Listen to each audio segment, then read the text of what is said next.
What's up, everybody? Welcome to the finals of the $7,000 Infinite Mana League Season 1 main event.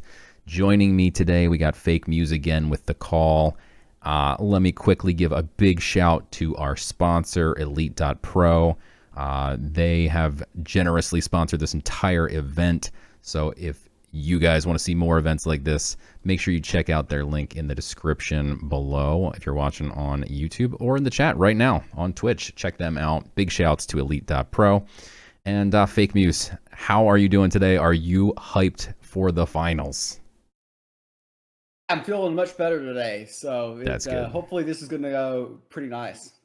Yeah, this is going to be amazing. We have 4 of the best players in the game squaring off.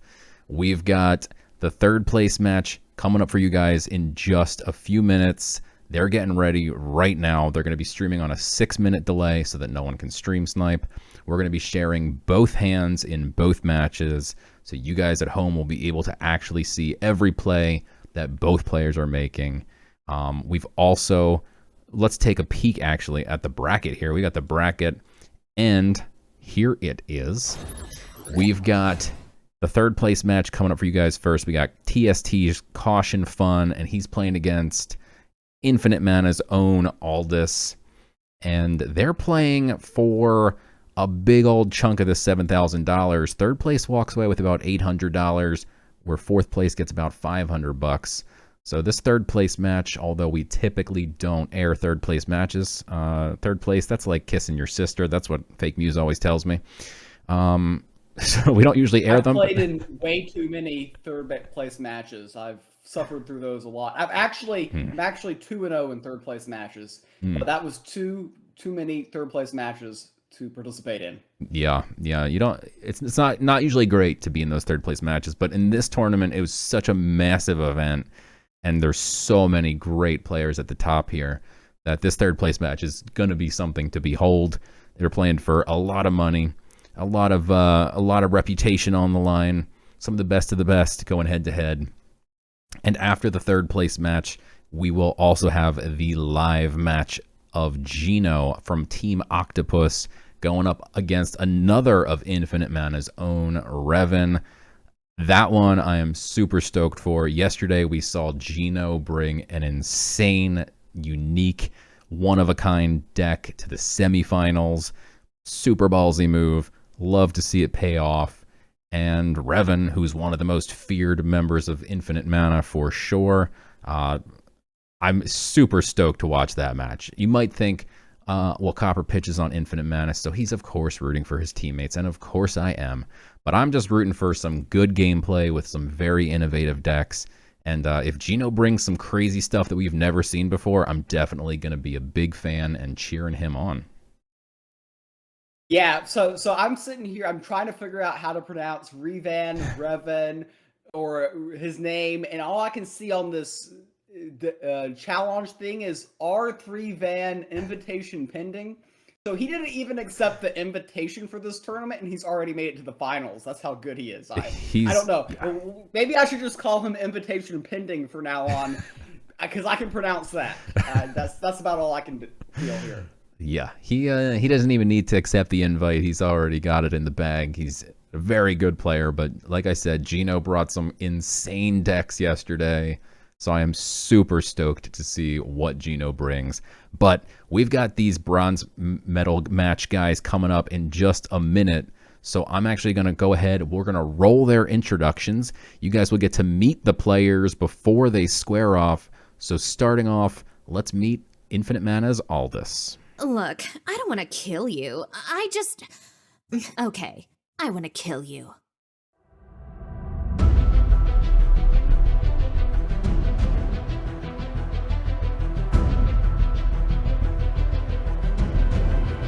That is going to be GG's.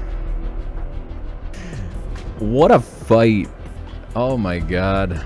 Aldous now in a 2-0 hole. Needs to reverse sweep Mirage. Mirage almost got away with one.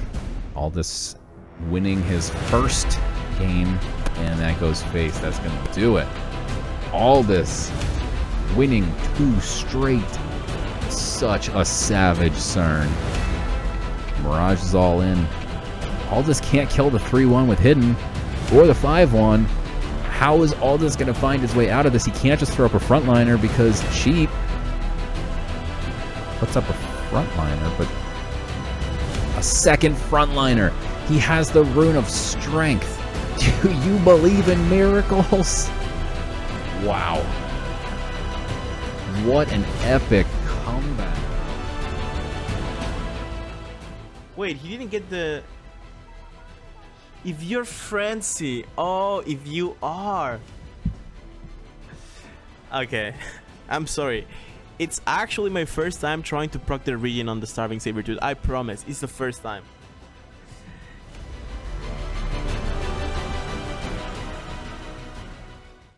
That was an absolutely wild match. Aldous against Mirage, one of the best ones we got to watch during this tournament, although there have been many. Next up, let's meet Caution Fun. A superstitious being would expect bad luck. I expect only victory.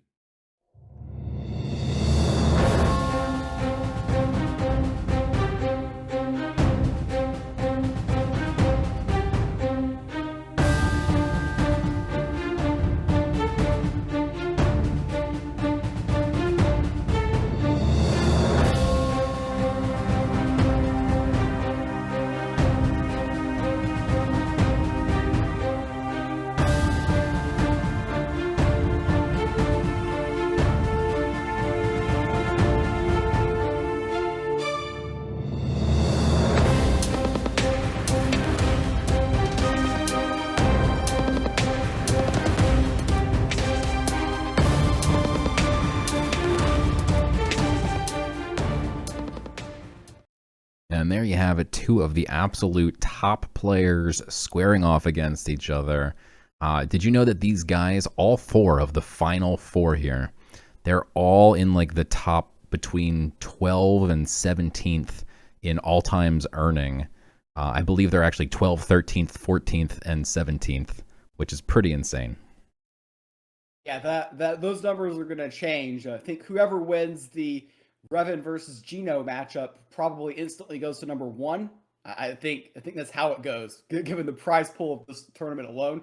Also, a conspiracy theory on the Caution Fun match is he intentionally tried to set up a bronze medal match against Aldos to get revenge for Mirage. I think that's exactly what happened. He thought that revenge for his teammate was more important than winning this tournament. So that's the storyline that I'm going with. Makes sense. Well, we could see here that they're going to be playing for $1,600 for first place, $1,200 for second place, $800 for third, $500 for fourth. Overall, I mean, the top 32 got paid very nicely. So congrats to everybody who got paid out in this tournament. It was a very awesome thing to see all these people submitting their VODs and stuff for us to be able to watch it. And also, we've got prediction brackets as well. And in the prediction brackets, it's already clinched as to who took it home. There can be no changing here, I believe, in the prediction brackets. We can actually take a peek. It does not appear that anyone can pass WitGU at 222 points. In second, we got Infinite Mana's own FastX. And in third place, Bad Baba. Now, in sixth place here, the only person who actually can score some sweet points is Gino himself, who took himself to win it all. Unfortunately, that would only put him in fourth, and we're only paying out the top three in the brackets. But that's a pretty awesome move from Gino to take himself. He also took himself to beat you, by the way. How do you feel about that?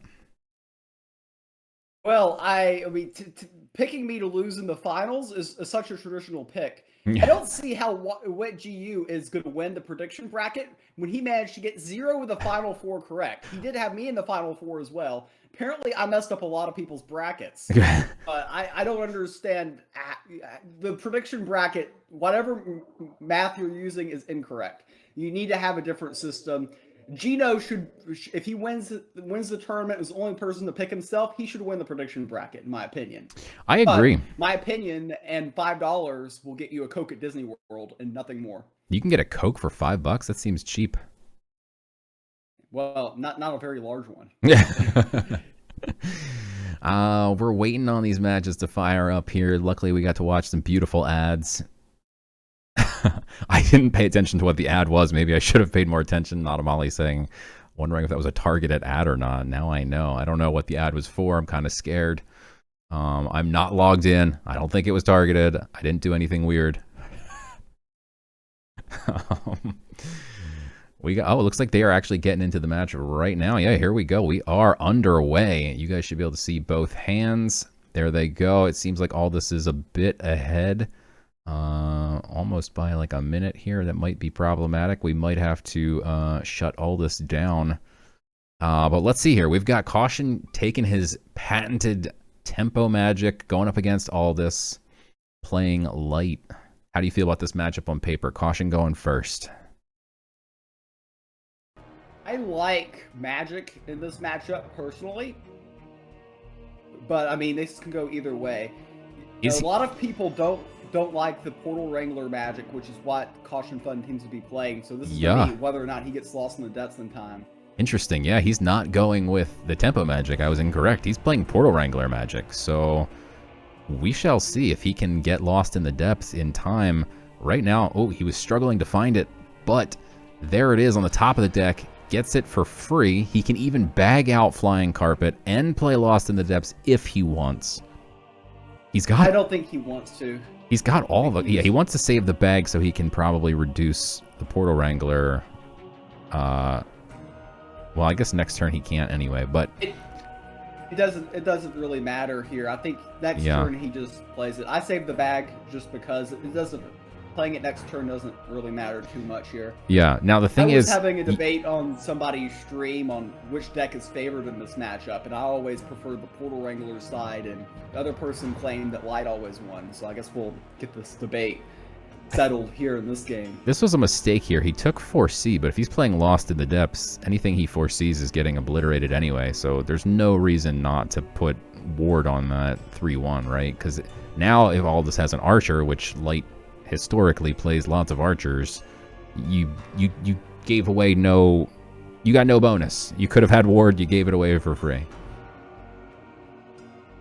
Yeah, that could be a minor thing, or he could have also looked at the top card of his deck and seen something that he liked and then decided not to obliterate. I mean, he has to obliterate. He can't not play Lost in the Depths this turn. It's the only one drop out there. He can if he, for instance, had like a 2-drop, he was looking for a clone or a form of Unity, for instance, he could have kept that on top. But yeah, this is looking pretty good for Caution Fun here. Already getting the Infinite Portal Wranglers going. He's got another clone as a backup here. And Light historically doesn't deal with very wide boards extremely well, so this is looking very good for Caution Fun. Yeah, getting the combo off on turn 4 is the absolute earliest you possibly can do it, and he did it. That is pretty brutal. I mean, he literally drew the nuts. He had both Warp Engineers and the Wrangler in his hand. Yeah, even though he didn't draw Lost in the Depths in his opening hand, having 2 Warp Engineers, he had so many of the combo pieces in his opening hand that all he needed to do was top deck the Lost in the Depths, and he eventually got it in a timely enough fashion. This is brutal. This is so close to being lethal. He's playing Stormfield magic here as well. He was worried that maybe all this was going to try and sleep him. This is very close to lethal. Now, let me just quickly say that the format of this tournament I meant to mention earlier is best of 5. You have to win with 3 different gods, and you're allowed to ban 1 god from each side. Both of these players chose to ban War, and all this is historically known as a board wipe death player, so perhaps Caution queued in with the Stormfield in addition to this deck, just to try and make sure he can never get slept. Yeah, I mean, he can deal... Oh. This is over. He's got lethal next turn. To the face. Yeah. Well, he's got Infinite Portal Wranglers next turn if he wants. He has. Interesting he's taking this route. Well, he literally has lethal next turn. He's just gonna drop Stormfield and then, well, he doesn't have his bag anymore, so, but he can play Stormfield and a Form of Unity, and so he literally has like guaranteed lethal in 2 turns, like no matter what happens.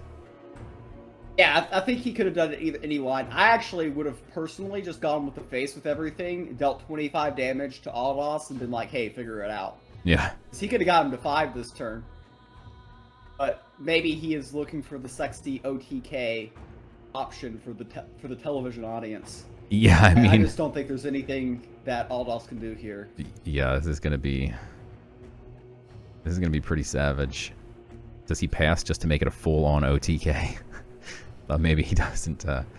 He even gets the relic. Man, this is a savage beating. I feel like we should stop this fight. We should throw in the towel from Aldous' corner. Now here.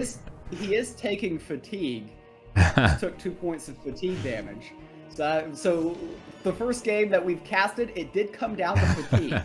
Just for the record books. Yeah. I know some of you think that we haven't been here that long, but we have been here long enough to get to fatigue. Yeah. This is pretty savage here. Next turn he can drop all the Infinite Wranglers, even if the board gets cleared some magic way. Infinite Wranglers are free, so he gets a 6-wide board, plays Stormfield, that gives him 6 spell boost. And then he has 4 mana left for both Form of Unities, which will do a collective 30 damage to the face. There's no possible combination of cards Aldos could be holding right now to save him. Yeah. Lethal next turn. So that will mean that Caution goes up 1-0, and he'll no longer be able to play Magic, which, again, he is very well known for his tempo Magic deck. So this is interesting. He leads off with the Infinite Wranglers. He can no longer play his tempo Magic deck. And he can actually swing face with that Relic too first if he wants to do a little bit of extra damage to the face.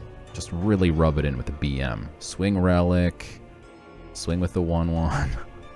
I think Aldos is going to concede before he gets the last kill shot in. Or close. Oh, okay. I thought that maybe he was going to get the concede in. No, Aldous threw up the GG symbol there.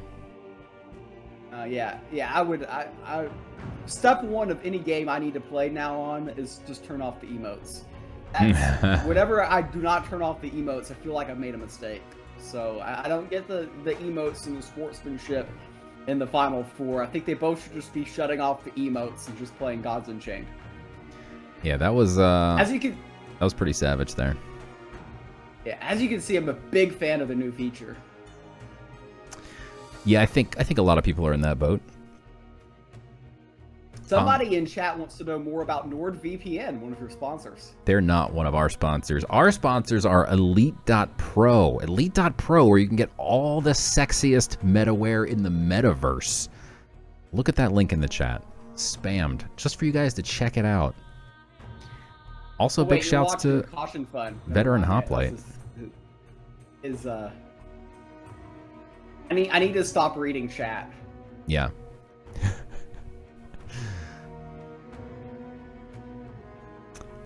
I can see that Aldous is queuing in, so we should see Caution's green any second now. Hopefully he doesn't forget to turn off his Be Right Back screen. It kind of seems like maybe he did, because I can see Aldous is going through his whole mulligan. There we go. Aldous is really just actually like 30 seconds ahead somehow. Not great. Aldous going second as Light already took his turn on the other board. Yikes. Can I like rewind Aldous' stream so we're not like so far ahead? Doesn't seem like I can.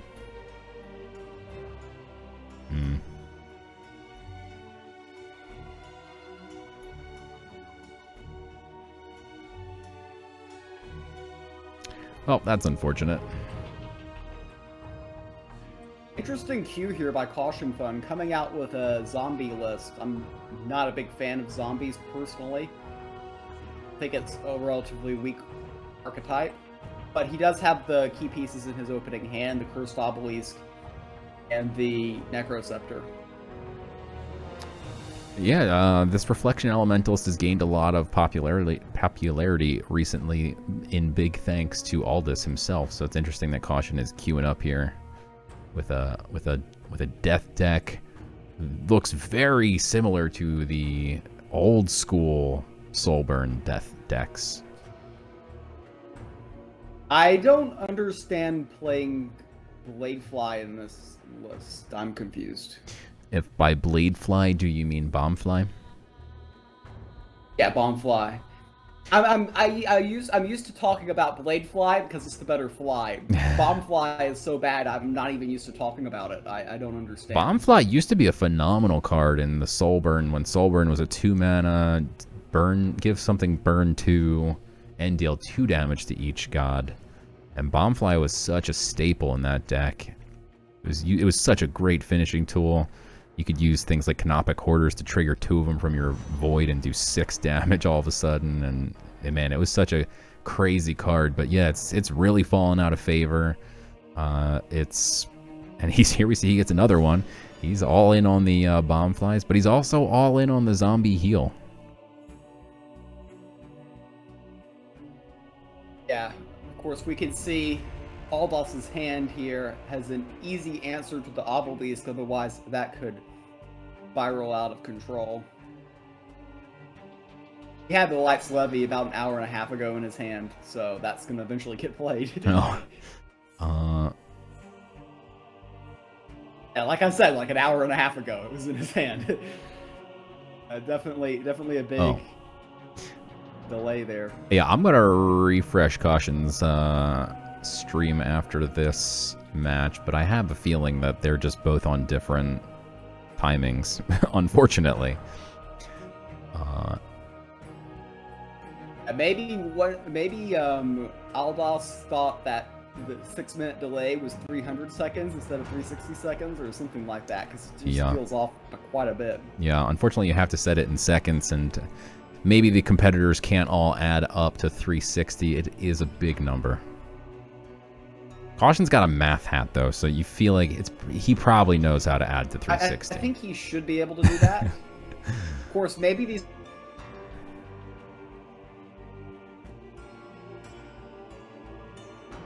We also have the a beautiful small bag of tricks just hanging out on Caution's screen, blocking the view of things that are being played. Very fun. Don't worry, this is just a $7,000 tournament. Seems like Fake Muse, your stream froze. Muse is gone. Muse indeed is gone. Muse, if you can hear us, call back in and we'll get you set up again. Much like the small bag of tricks, Muse has taken a page out of its book. And it's just me now looking at a small bag of tricks. Aldous might be gone too. His clock is ticking all the way down. Caution throwing the cheeky. Oh, I love to see it. Caution throwing the emoji at Aldous.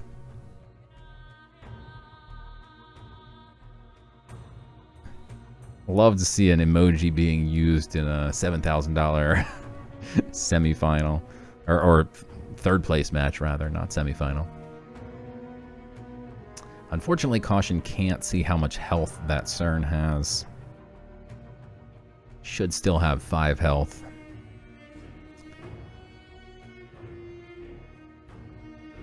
I'm not sure where Fake Muse went here. Let me see if he messaged me.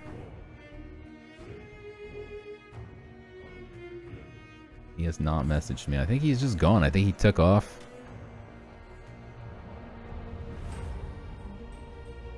So here we have Caution. He's got a couple options. Death Watch for Cutie. It's a little too early to play that, perhaps. Now he's probably looking at that Sulfuric Rain. Indeed, that Sulfuric Rain will finish off the damaged CERN next turn. Meanwhile, he does a bunch of face damage with that Bombfly. And there's the Thanacris. Thanatar, that is. Deathwish Thanatar. One of Caution's favorite cards. reduces in cost every single time that your face takes damage. So it starts at 16 cost and reduces from there. Let's see. He said Wi-Fi just died, but he might be back. Let's see. I think he's back. Test. All right. Hey, he's back. Alabama internet at its finest went out on me. So here we've got Caution. He's still got that Necroceptor equipped, and it's going to be problematic. He's got multiple Brimstones. They're getting stuck on the screen now, too. I'm not sure what's happening. He's got Necronomics. Oh, man. Caution is just stacking the cards on his screen. I don't know what's happening today, but it's getting weird. He plays the Necronomics. That's going to buff his creature, and then he gets the Death Wish for QD out, and gets the Death Wish Thanatar, or Death Watch, and the Death Wish. So much death. What a huge turn. I'm a little bit disappointed in Caution Fun. I believe he has a Diamond Death Wish Thanatar, so seeing a gold one is just so weak for him. Maybe he sold them off. I think he might have only had one. I'm not sure. Yeah, this is very, like, OG Soulburn deck vibe, 100%. Like, this is like the real throwback, and I'm loving it. He can Imperious Smite, he can Censure 2 of the 4/4s, and he can Divine Judgment one of them away. I think that's probably the line he's going to take here. And you definitely Divine Judgment away the Fickle Cambion, because that thing gets real nasty if he lets it spiral out of control. As we can see, it's already gaining. Yeah, the Necroceptor meta in particular has made that stronger because you've got so much more nice ways to gain Leech. Yeah. So he's just putting off the Divine Judgment for next turn, but he's definitely probably going to do that next turn. Caution experiencing some lag here. He's playing cards and it's taken a while for them to show up. But he's being patient. Yeah, that's very tilting. Yeah, the small bag of tricks being sticking on the screen there since the beginning of the game is kind of obnoxious. Veteran Hoplite wants a Genesis/Core only tournament. How about just a Genesis only tournament? We need something for the whales.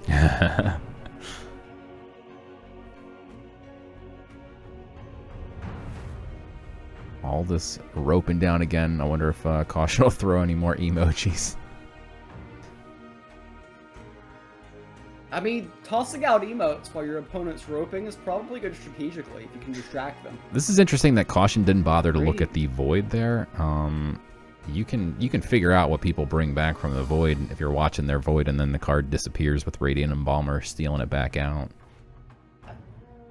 Maybe. I think he knew he was just picking up Divine Judgment. Yeah. Doesn't hurt to look, though. This feels like a pretty nice Reflection Elementalist.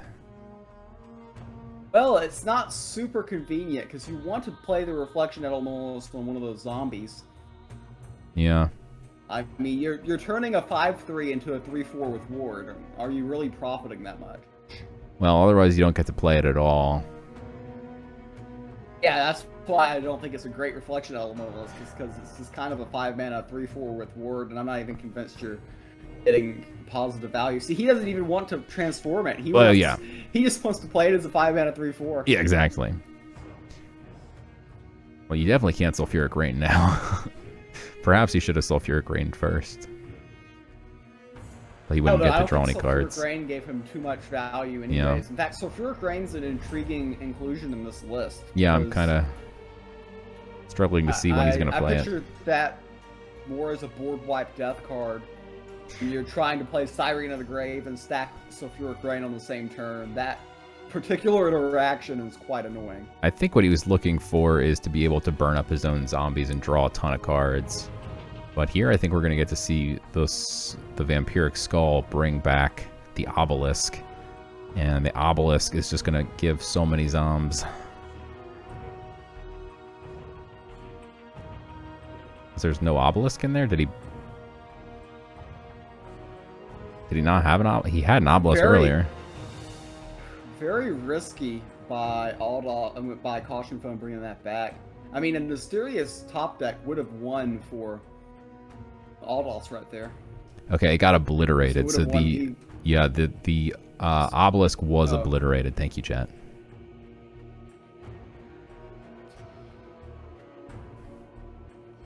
So yeah, Aldous didn't get the Mysterious top deck, which would have been lethal.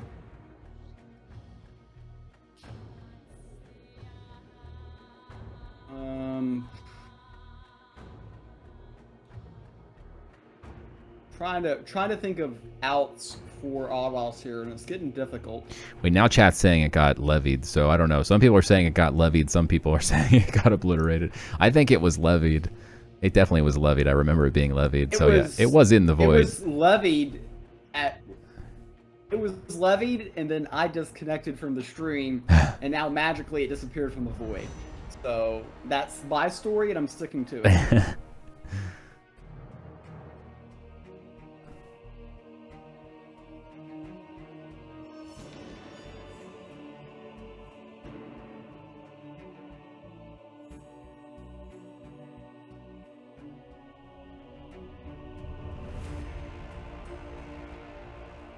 A good turn for Aldous here to leave him with only one minion, and when you've only got one minion on the board and you've got Justicar, then that one minion is very ineffective.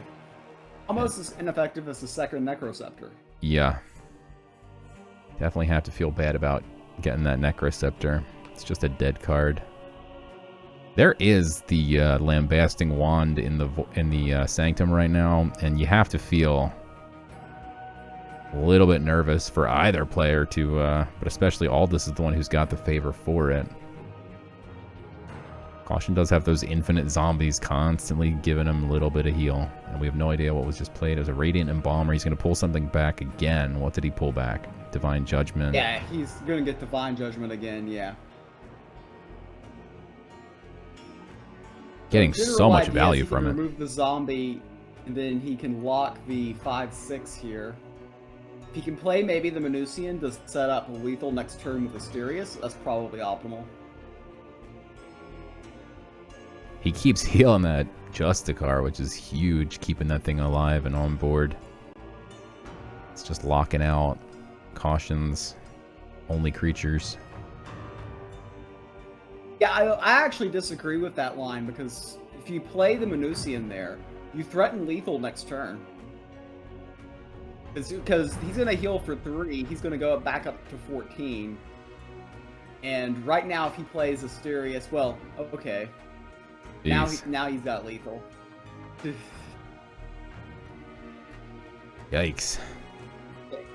Yeah, Well, actually, Caution Fund just killed himself there.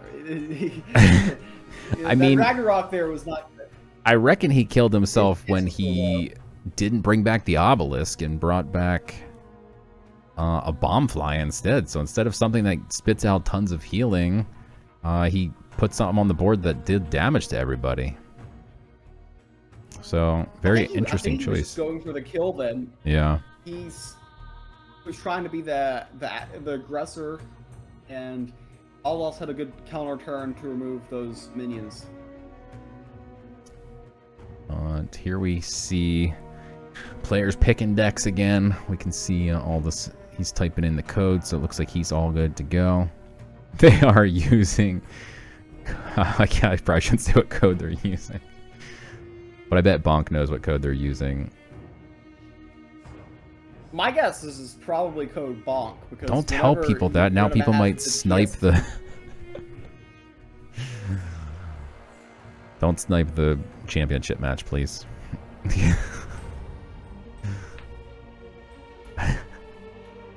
Here it is. We got Caution Fun playing light. Aldous playing nature. It is 1-1. Whew, playing for hundreds and hundreds of dollars on the line. All these people that love light. He's doing Atlantean light, which is unique. Caution loves those Atlanteans. Yeah, he does, but I'm unsure if it really makes sense here. But I guess we'll see. Chat asking what time is the First- final taking place. It's taking place right after this match, so stay tuned. Unfortunately for Aldos, he has to pass on turn 1. Fortunately for Aldous, he has both a Fey Flame Blade and an Underbrush Boar. Both of which are looking pretty savage here. I'm guessing he's going to lead with the Fey Flame, take out the Arcane Spear. Next turn, probably play the Underbrush. Or he could take out the Drider, takes a couple extra damage. But the Spear is just so clean to kill with Relics.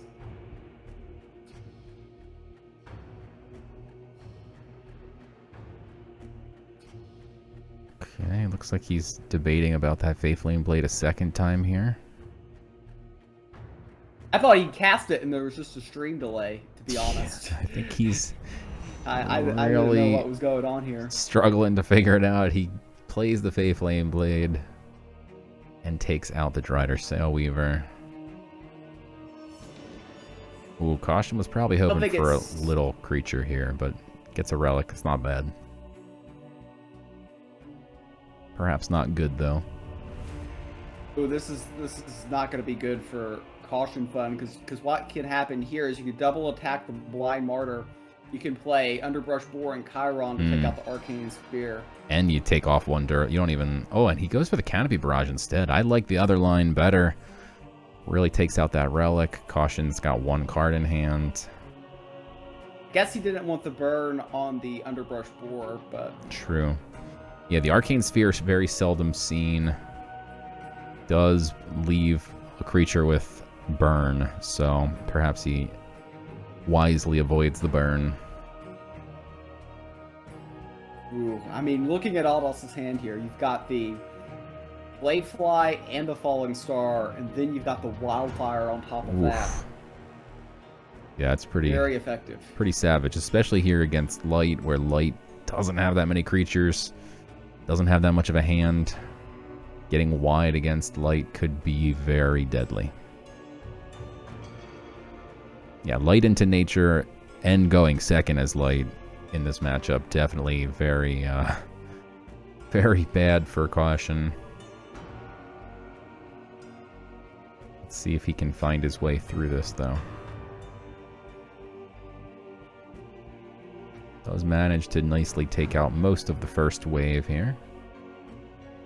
Yeah, Caution Fun's been around the block a few times. He knows to be very aware of potential Wildfire scenarios immediately following a Bladefly. So going ahead and taking care of that situation while you can. I think we're going to see a Falling Star here. That Bladefly is probably going to attempt to attack the 2/2, but you never know where it's going to go because it's a Bladefly. Yeah. You know, it's a 2-1. It's not the end of the world. That's the second best option. Yeah. Actually, I would take it. I would take it because I don't trust those things. Yeah.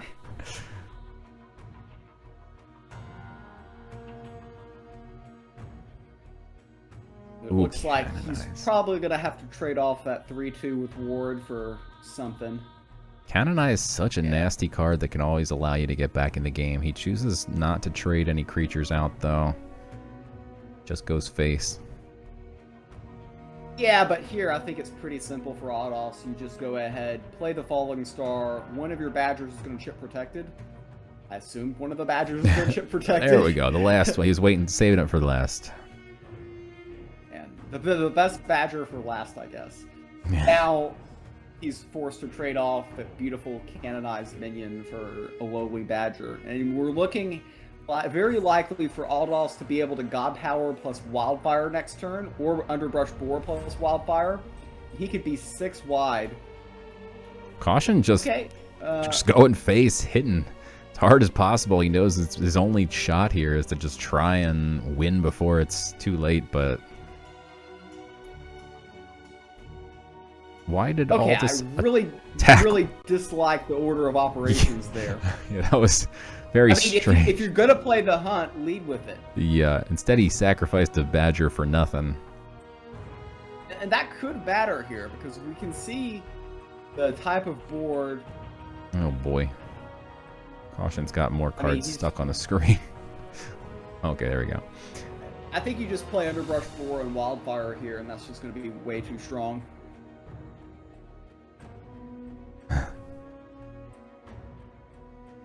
The old hunt was 6 damage. Saint said Aldous thought it was the original hunt. Yeah, the old hunt used to be a 5 mana, 6 damage. Now it's a 6 mana, 8 damage. So yeah, perhaps he forgot. He's only playing for $800 right now. That's fine. There are like 239 people here watching this, and about maybe 50 of them remember when Hunt costs 5 mana. Or I might be overestimating that. Yeah, you're definitely overestimating. It's been a while. It's been like a year, I think, since that changed. But I don't think it's going to come back to bite Aldous. It looks like he is comfortably ahead here. That boar can just take out the 2/3. He's got a second hunt. He's got a wildfire. I'm It looks waiting like for him to he's play wildfire. Yeah. I've been salivating over that for ages, and he's just been denying me opportunity to witness wildfire in action. Well, here it is. $7,000 tournament. Instant concede when he sees the wildfire. Aldous taking the lead. Correct. 2-1. One more win for Aldous will put him as the winner of the 3rd place match. Caution, meanwhile, needs to win back-to-back. Oof.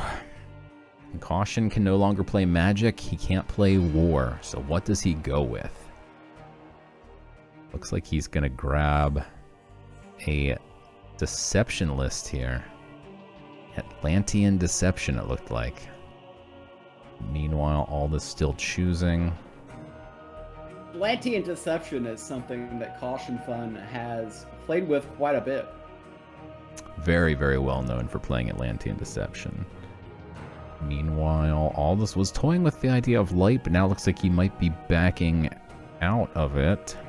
Or not. Or... Jeez, I'm looking at Caution Fun's collection total number, 1,078. Mine's 1,071. And I've got Complete Core, Etherbots, Trial of the Gods, Divine Order, Genesis. I've got all of those. I'm only missing Rats and stuff like the First Phoenix. maybe Caution has 4 mythics.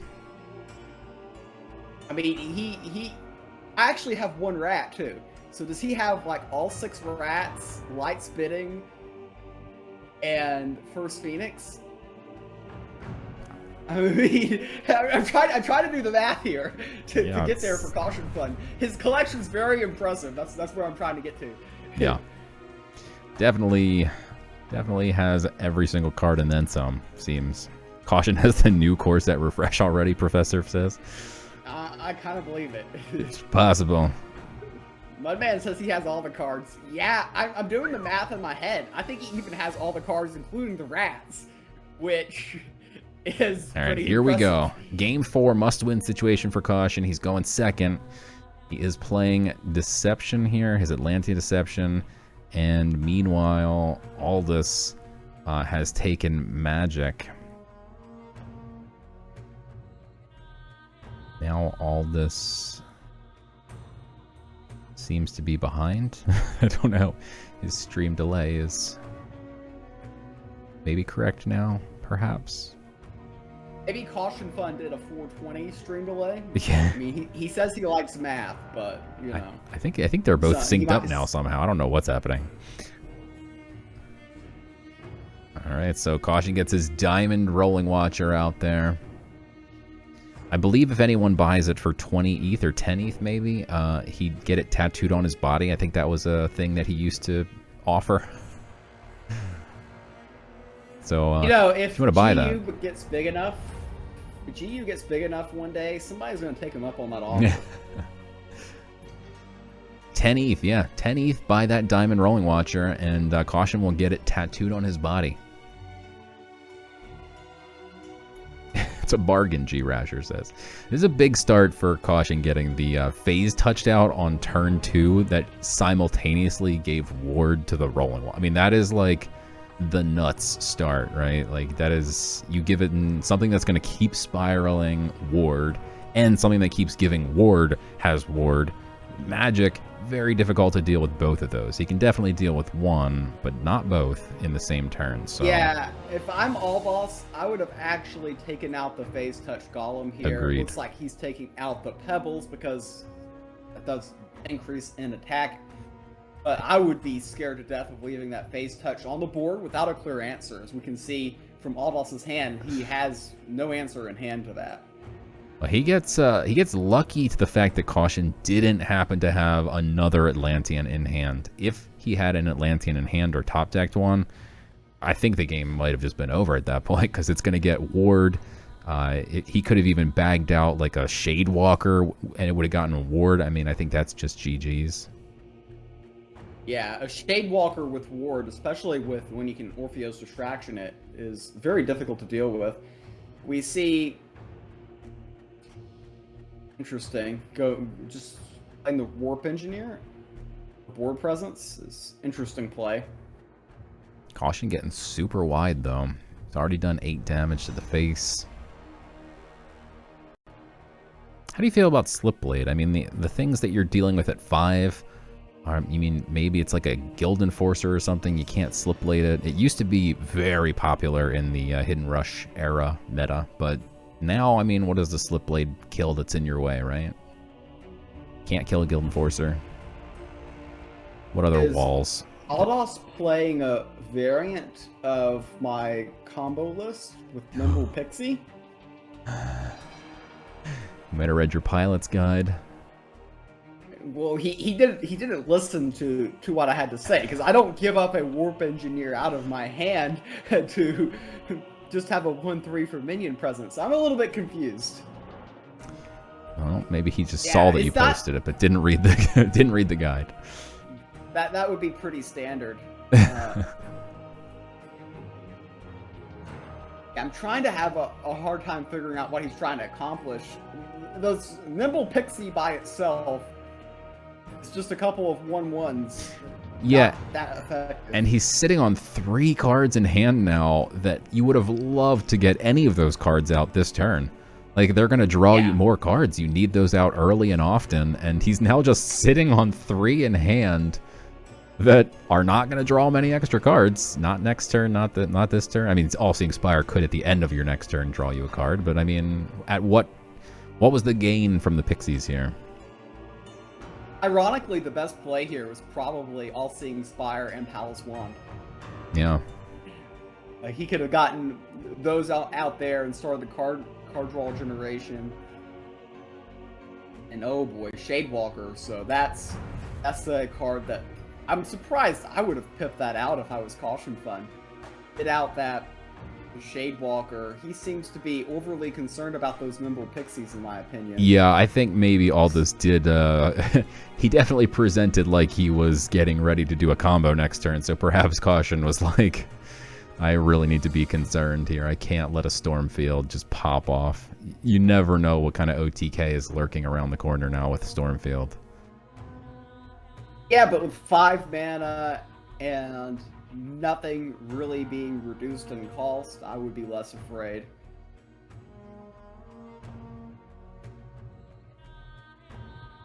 So, looks like he's probably going to go ahead and drop the Palace Wand. He changes his mind, drops the Spire. Nerves. Definitely see the nerves getting a little bit to Aldous. He's spending so much time on the rope here. I think that's typical Aldous, though. I don't think that this is any different than his normal play, to be honest. I think in tournaments he is very calculated, uses his entire turn timer.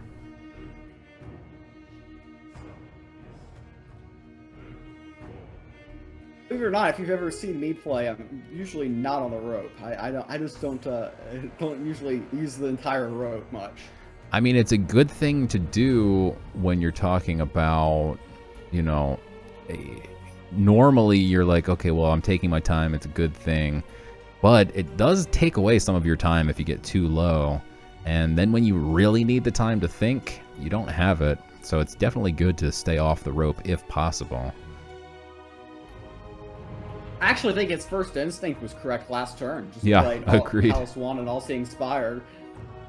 He elected with something maybe a little bit more creative that I think was probably worse. Yeah.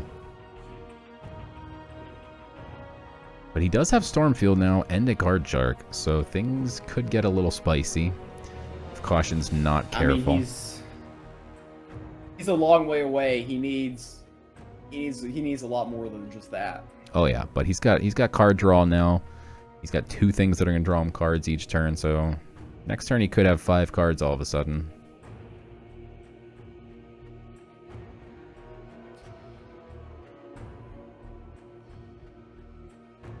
And Caution not gonna take any of these ordered creatures out, so Aldous suddenly is gonna have a lot of cards. Yeah, but that clock is pretty short. You've got a Boost Walker, and you know that's going right on that Shade Walker next turn. And we have the benefit of being able to see Aldous' hand.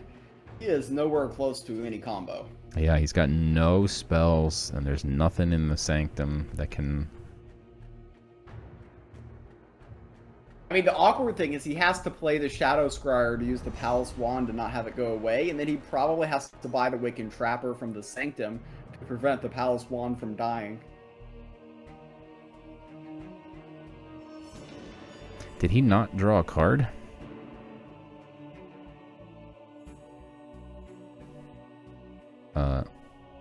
Wait, what is that? Is the game broken? I think the game is broken. I'll go ahead and I think the game check. is... Wait. I'm confused as to what's happening. I don't know, because their timing is off, so I'm confused. Well, we see an Ancient Text and a Dimension Door in hand right now. But I don't think he got to take a turn. I'm very confused as to what happened. I don't think he got to take a turn.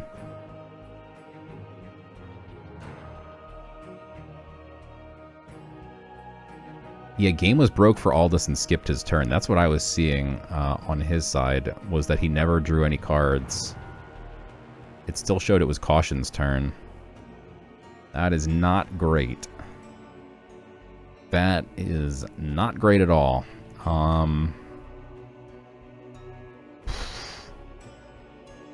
He can board wipe here by playing Stormfield and Tracking Bolt.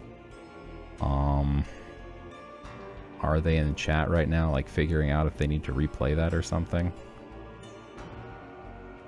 Or are they just gonna chalk that up as a win for Caution? I'm not sure, to be honest, but that was a massive bug in a $7,000 tournament. Not getting a turn kind of important. Yeah. I mean, it is frustrating, but given the situation and given what both sides had, I don't think it impacted the result of this one. I kind of disagree. I mean, again, like, yes, maybe he was in big trouble, but he could have drawn cards. He drew the Ancient Text. He just needs like one more spell. He could have drawn more cards with the Relic. I don't know, man. That's not good is what that was. It's not good at all. Well, it's not a particularly great look for the game. Yeah. We are casting the biggest tournament in the game's ever had, and right now, oh yeah, Saints in chat saying gonna need a 5-minute break, kill some time. So we might need to hear whether or not that game counted or not. I don't know. I'm looking in the Discord right now, and well, I'm not in any chat where they're talking about that, so who knows? Oh, good grief. Well, yeah, that was not cool. We know that Aldous had 2 cards that were drawing cards. Saint says game will count, so that is extremely unfortunate for Aldous. Jesus. I mean, I feel awful for him. How do you not get tilted at that point? Like, yeah, he was in trouble, but maybe he still has 20, 25, 30% chance to come back. We just don't know. I would say he probably had about a 5% chance that game. I'll be honest. And I'm being generous giving him 5%. I think that game was in Caution Fund's hands in that situation. I don't really see a comeback there. Yeah, I mean, yeah, but you never know. He has 2 draws, and Caution, you know, maybe he just goes face like he did, and he still, so Aldous had a couple turns, and he could have drawn 4 cards. And Well, yeah. he Well, 5 cards really. 6 cards with the He draws. I think the professor had the most accurate percentage in chat, 4.20%. I mean, he That's would have about- got to draw 6 cards because he gets a card each turn, and he gets a card from the wand, and he gets a card from the spire. So drawing 6 cards in an OTK combo deck, like He would have drawn cards that one turn. He would have still gotten hit with the initial attack. He would have had the board wipe to clear the attack, and then he would have died to the slip blade. I think it doesn't change anything in the game. Actually, it's kind of strange, but in this situation, I don't think it impacted it. But it is, nevertheless, it's very frustrating from Aldous' standpoint because yeah, no doubt. I mean, this is a big matchup. And I mean, if you've got a 4.2% chance to win the game, you don't want to concede. You want to roll the dice. Absolutely. If you've played any poker at all, you know that 4.2% comes through. Comes through sometimes. I think 6.9% might be 6.9%. I think is probably more accurate. We should have a poll. What does chat think the odds of the comeback there? 6.9% or 4.2%? Could go either way there. But either way, I think caution is a heavy favorite in that situation. And we'll do a poll right now. 4.2%, 6.9%, 10%, 15%, 20%. Let's see what people think. Put it up in the chat. Go ahead and let us know what you think. Uncle Boy with the 3.14%. Maybe I should have put a 0 in there, perhaps, because some people might think 0. But the fact is, I mean, he still had a chance, and any chance to just be stolen from you for hundreds of dollars on the line. Oh, it feels so bad. For people asking, Zepster might be correct. 4.206. For people asking when did this take place, it's taking place right now, and it is live. And I think Aldous is probably taking a quick breather here because you don't want to be tilted going into a game 5. It's all going to come down to who wins the final game. And I mean, yeah, even if you had a 1% chance, I mean, that's all you need to, still have hope and not concede. Pretty brutal. Yeah, I think we see somebody in chat. This game's in beta. You should expect bugs. Rules should be in place for this scenario, and we do have rules in this place. In place, and generally the default ruling is just the result of the game. Yep. So Caution Fund won the game. Yep. Now, if it was something that was obvious and something obvious that completely tilted the game, like for instance, if that bug made it so that there was a 50% chance Aldous would win, and then he just lost because of that bug immediately, then we're much more likely to have a replay scenario. But this really comes down to a case-by-case basis, and I actually agree with giving Caution the win there because I don't see Aldous winning there. The actual rules, just to be clear, are whatever the game results are the game results. The only way it can possibly be overturned is if someone was actually going to just win on the spot and they lose. Like if Caution brought Aldous down to 1, Aldous had no board and no cards in hand, and Caution was about to swing for lethal and his internet died or something. Or not his internet, that's his own fault. If the game died, then we would still probably give it to...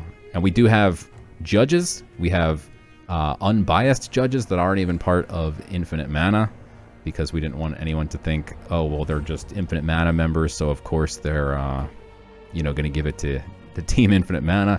We've actually got an unbiased person that we hired in advance to be the community judge, and that was the Professor, who then TST found out about this, and they quickly scrambled and got the Professor on their team so that Professor could rig things for TST. So...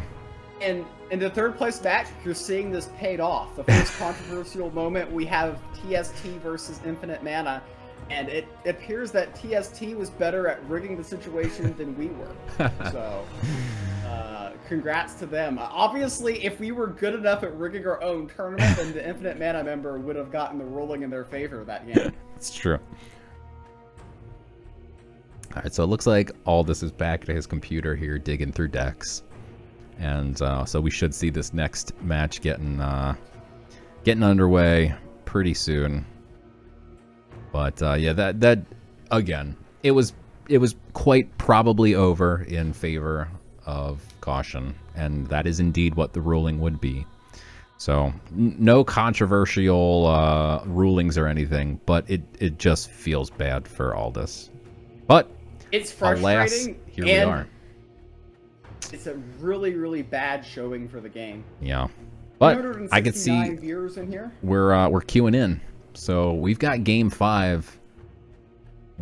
What are we gonna see here? It's all coming down to one match, one game for hundreds of dollars for third place in a $7,000 tournament. Yeah, there are $300 on the line for the result of this game. So this actually might be the highest stakes game of single game of Gods Unchained ever played. I'm not sure the difference between first and second has ever been this much. Yeah, it's a $300 difference between third and fourth. One of them's going to walk away with 800, one's walking away with about 500, and I can see that all this seems to be ahead somehow again of Caution, or Caution's just not unhiding his screen. Because all this is now in the game and mulliganing. He just wants everyone to get a good chance to check out Apollo, Freedan, Bonk, Mirage, Distant Socks, Mudman, Caution Fun, and the Professor. He opened his... He redid his... Wait. Screen to include the Professor. Aldous, whatever he queued in as, he just conceded, or one of them conceded, and now they're loading in again. I don't know what's happening. We still can't see Caution's screen, so Did one of them queue an illegal deck? That's what I think probably just happened, and quite frankly... Oh, Aldous almost queued Weekend Ranked? Oh, Have he no. played all of his 25 games yet? Or? Oh, God. I don't know, but maybe he's tilted, maybe he's... or if not, like, tilted, angry tilted, he just might be out of it, you know? I mean, you get hit with a massive bug in such a big event, you gotta be feeling it, but he's gotta focus here, and he's playing Deception against Nature. He's going first. Caution going second. By the way, that game that all of us just threw in Weekend Rank would be his first game of Weekend Rank this week. So, if he was planning on playing Weekend Ranked, that's not a fun concession to make. Poor Aldous. Hopefully he can really focus here. This is a very important game. And we can see he's playing some type of either aggro or control or mid-range deception. We're not sure. He's got counterfeit in hand. I think it's his patented deception deck that he'd been playing quite a lot recently. He's going to have Umber Arrows. He's going to have those Reflection Elementalists. I think counterfeit's kind of a dead card against Nature. I mean, there's Bayflame Blades and Jag Staffs. Yeah, but like usually it's gonna get some. It's gonna get some, like the Bayflame Blade's usually swinging for 2 damage the turn it drops, and maybe it's got 2 durability left. We see the Gloam Druid, a seldom played. Well, I'm slapping that Gloam Druid on the board now and taking 2 shots at the Hollow. I can't believe he just played the Naked Hollow like that. He pipped out the Hollow, and it was so dangerous. And yeah, he gets the kill there. And there it is. So there goes the Hollow, one of the biggest value generators of that deck, of any deck, quite frankly. Yeah, I like that play from Caution Fun. Getting the Gloam Druid out with a 3-minion spread is not too greedy. 3 minions is solid enough value, and he got the big hit on the Hollow as well. I like that line from Caution Fun. And Caution's minions are agreeing with him today, and goes ahead and takes out the nice trade there. And now he's got a massive board. This is not going to end well for Aldous. I think he's going to fall into the trap and play the Guild Enforcer here, then get hit with the Wildfire.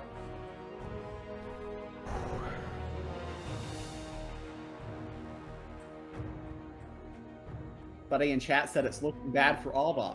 Yes, it is looking bad for Aldous. He didn't qualify for this tournament. Poor Aldous. But we will see Aldoc's teammate in the finals in just a bit here. But first we got Caution trying to figure out how to deal with this. What do? You can Falling Star and take a turn off, or you just Canopy Barrage or something and sack some creatures. I actually play the Wildfire and go ahead, have the Hog hit in the Guild Enforcer. The Hog will still live and it's got regen, and to give up one of the Blade Flies, and then you can go face for 6. Instead, he's going to give up one of the Blade Flies and go face for 6 with the Wildfire, so... Yeah, this is the line that I was suggesting. Oh, okay. You're saying the Falling Star, sorry. I didn't like the Falling Star because you had too many minions. It was too clunky, it didn't work. What's all this got going on over here? It's going to go ahead and Hunting Trap the 5/2.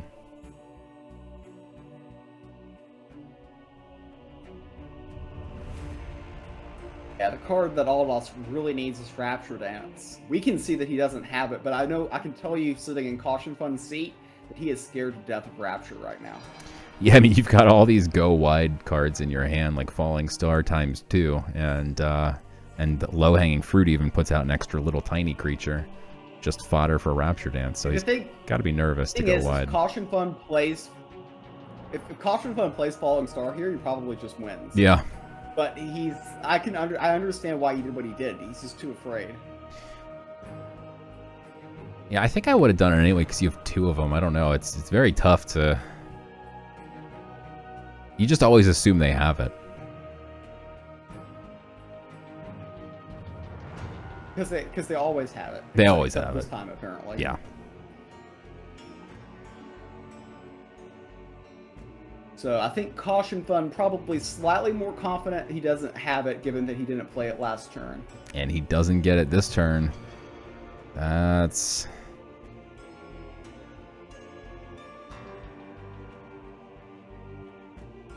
possibility of lethal here. Got some confused RNG to deal with. So he's going to be able to take out one of them and get a 4/4. And so even if the 4/4 misses here, it trades, but we'll see. Oof. He can get the that Lambasting Wand in the Sanctum there. He goes for the Rune of Sight instead. What do you think about that? I mean, it's okay. I can understand it either way. He's already got a Relic equipped. Yeah, but this Relic only does 2 damage over 2 turns. The other one does 6 damage. That would be lethal if even if he's able to put up a big frontliner or you know, get a board wipe or 2 out there. The other Lambasting Wand would have counterfeit counterplay. It's true though. Maybe he's aware that Aldous loves his counterfeits. Yeah, I mean we have the benefit of seeing the hand, so that wouldn't be as obvious otherwise. Interesting, you see that Aldous doesn't even buy the Lambasting Wand when having the opportunity here. Maybe very scared of the Rune of Fire. Yeah, we think that those Badgers are going to attempt to go face. Where those Badgers actually go is a mystery, though. Wow, they both listen. Caution's minions are just really listening today. It's a great feeling when you've got it. I think I definitely toss out a Falling Star and God Power. I just wouldn't be thinking he had the Rapture given the way out of this game's going. That being said, buying the Lambasting Wand here has to be so tempting. He must be planning on buying it at this point. Why would you swing? Yeah, okay. There it is. There's the wand. So we are going to get to see counterfeit here. And suddenly Aldous could. Now my question is, why not play Falling Star here?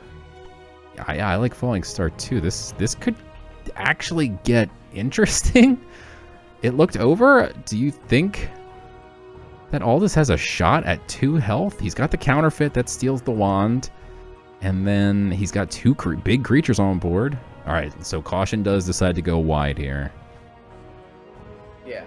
Well, the thing is if you just played Falling Star, you're not worried about Rapture Dance because the Lambasting Wand is lethal. So Aldous has to do either gain health or counterfeit here. Yeah, he has to counterfeit. The Bronze Servant did show up in the Sanctum, but it only removes 2 durability, and 1 durability is enough on that. So he has to counterfeit. And he's going to have to take out the...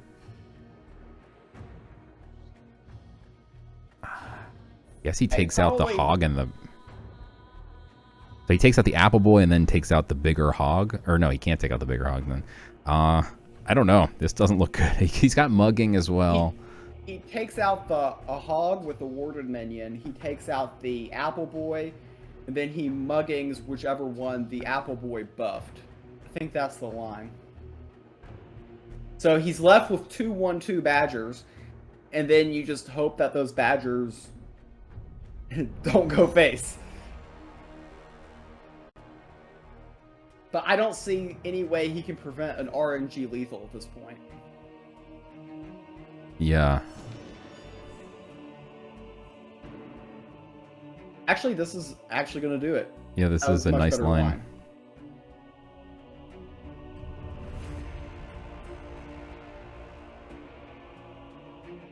He gets the Faith Flame Blade, though, and...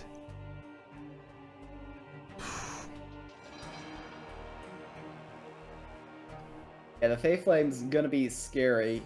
You can go ahead and chip off 2 of those minions already on the board if you'd like. Don't you swing with the Badger first, maybe? Because if the Badger hits the 3/2, then you can Faith Flame the 3/1.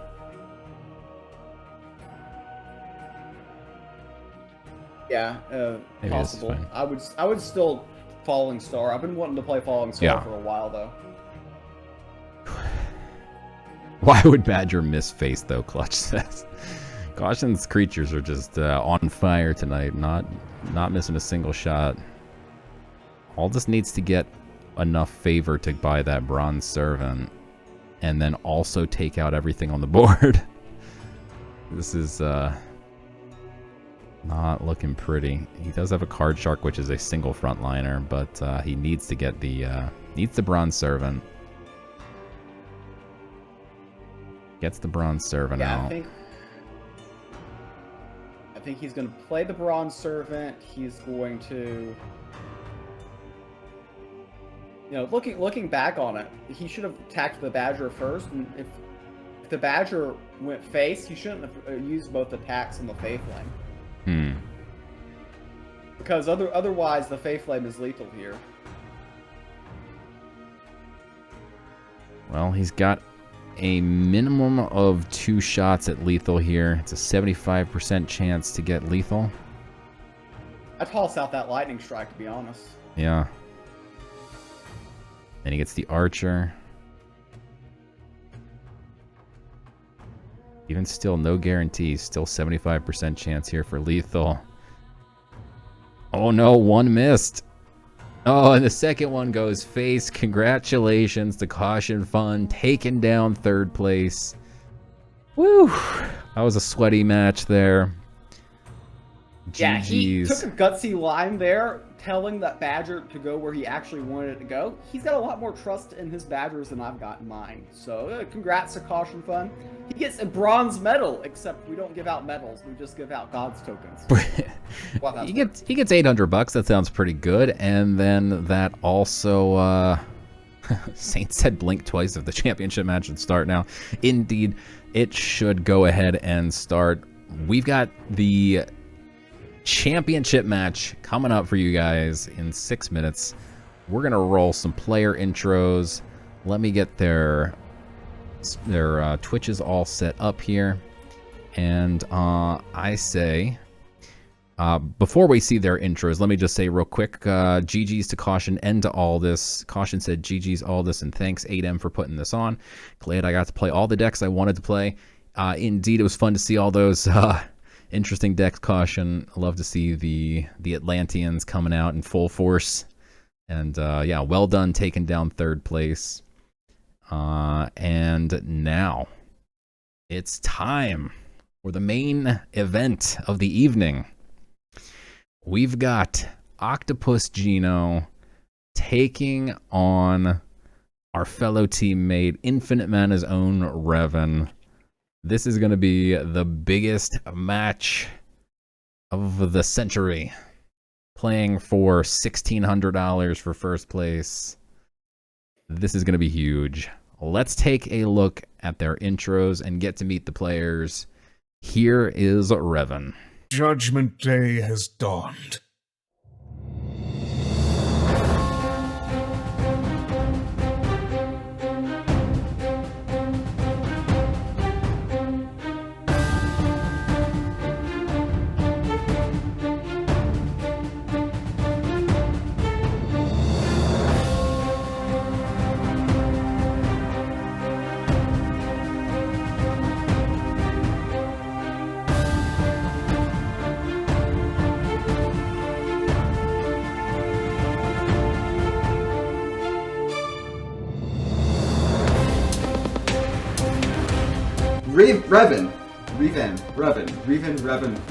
Revan. Here we've got Revan.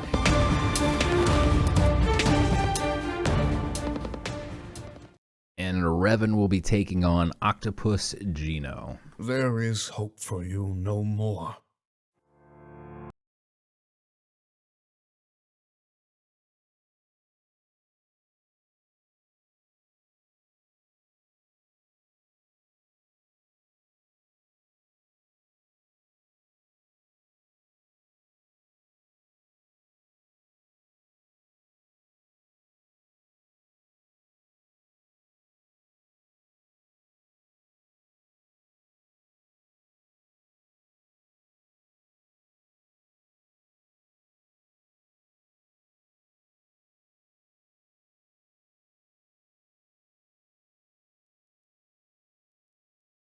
Oh, we're back. I'm trying to check to see if people are people are queuing in. They are indeed queuing in. We still don't have Revan being live yet, so waiting for that to happen. But I can see Gino is live, and we're looking at his screen right now. So hopefully we'll have some notification soon that Revan is live. In the meantime, Fake Muse, give us your predictions. What's about to go down?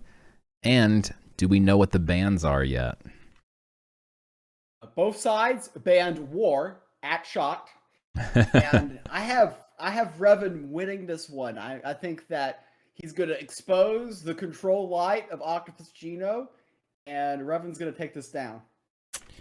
Yeah, the people want a prediction, so we're going to Revan in 4. There you go. That's my prediction. Start prediction. I think I'm about to start something. I don't know what I'm doing. Okay, here we go. Trying to start a prediction poll. Here we go. You talk, Fake Muse. Take over. So Unreal Muse in chat says, is it Revan or Revan?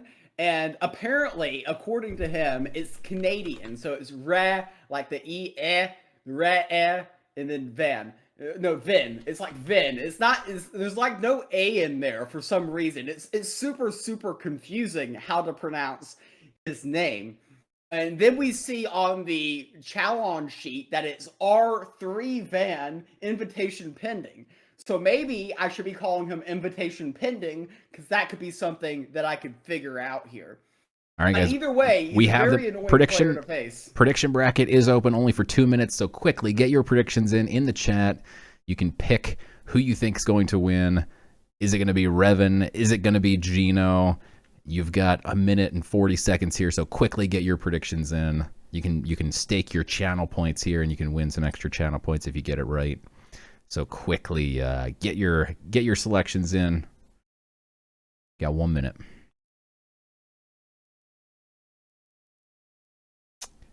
We got a bunch of staked points here. We got tens of thousands of staked points on this match. This is going to be one for the ages. I'm with you on this one. I think Revan is one of the best players in the game, bar none. But I do think we might see Gino attempt to throw off Revan with some uncanny deck choices, and we'll see if he can figure it out.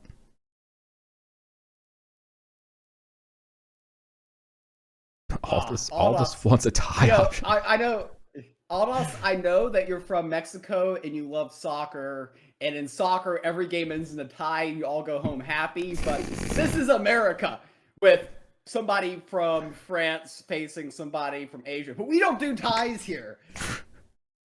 Fake news does not represent the opinion of CopperPitch's channel.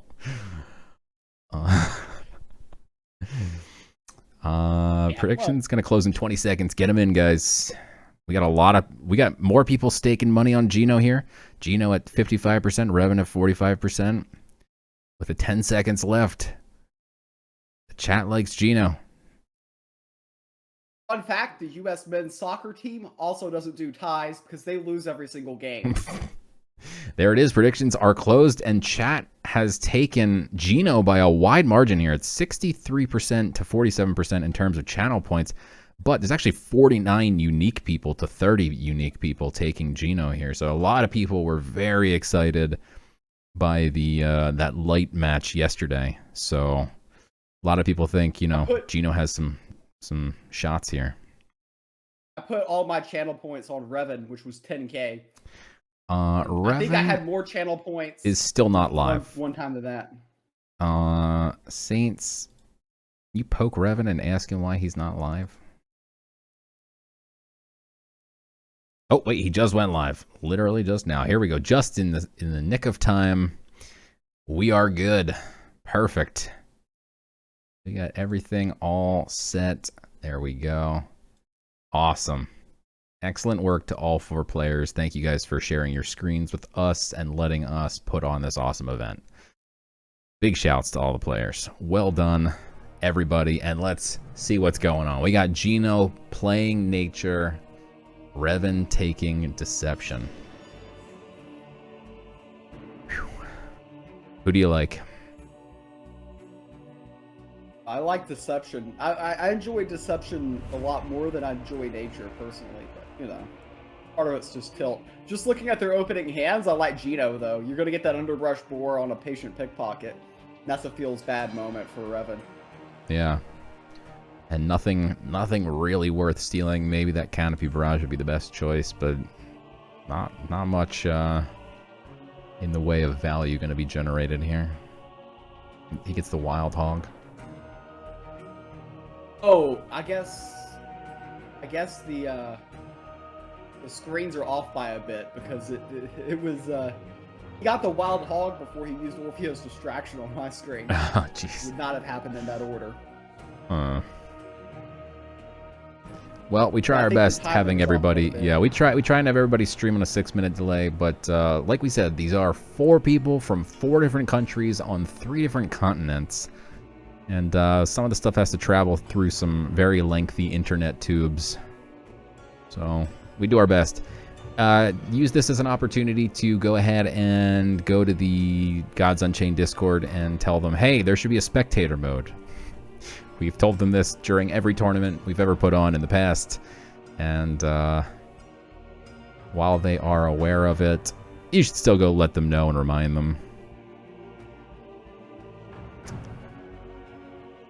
Yeah, I think here you've got a 50-50 chance if you play the Wildfire of killing the Hollow. So if you pip out Wildfire, the Marshwalker takes out the Wild Hog, and you've got a 50-50 chance with your Wild Hog to take out the Hollow. Looks like that's the gamble that Gino's going with. I think this is the correct play. Even if you miss, the Canopy could hit the Hollow, so it's still solid. Yeah, I like it. Unfortunately, Gino does not go to the same Wild Hog training school that Caution Fund goes to. That's a major issue there. I think Caution used up all of the good RNG in the entire night, quite frankly. He was just on fire with his confused creatures. And it looks like Revan is playing the same deck that Aldous was playing or a very, very, very similar one with all of the same cards thus far.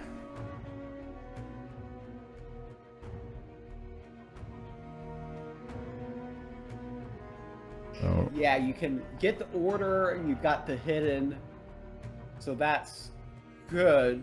We're going to have a 50-50 Canopy Barrage moment for Gino coming up here. You definitely want to hit the holo.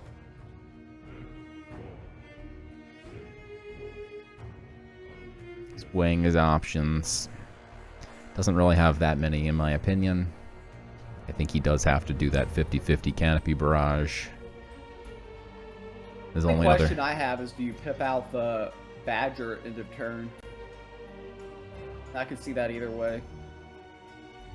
Yeah, I lean to no, because then your board is too full. And next turn you can play Falling Star. Yeah, Falling Star could put Burn on the holo, which is slightly awkward. Yeah, I feel like There's that's a good a chance waste that of a you're going to be pip. able to trade. So it looks like Revan got Anti-Magic Expert as his random guild minion. That's an interesting one. And he got a lightning strike from the Lightfoot Informant, which is pretty huge, and it hits the broccoli. Oof. Yeah, that's pretty great aim. He was looking to hit one of the two far left minions, and he got his wish here. Yeah. The Falling Star puts Burn 6 on the holo, which means that the holo will generate one more minion and then be done for the rest of the game. If there is a rest of the Fortunately game. This is looking pretty... Fortunately for Gino, there's no Rapture Dance in hand. We see that. Gino doesn't know that. If you're Gino, you're scared to death of a potential Rapture Dance here. Yeah, for sure. Next turn. Yeah, But if you get Rapture we Dance, can Gino's see- just dead. And we can see the hand. It looks like Revan's going to need a top deck. I would actually cycle Counterfeit here. Hmm. Just looking, digging for Rapture Dance, because nothing else he can play in his hand here is very useful. Yeah.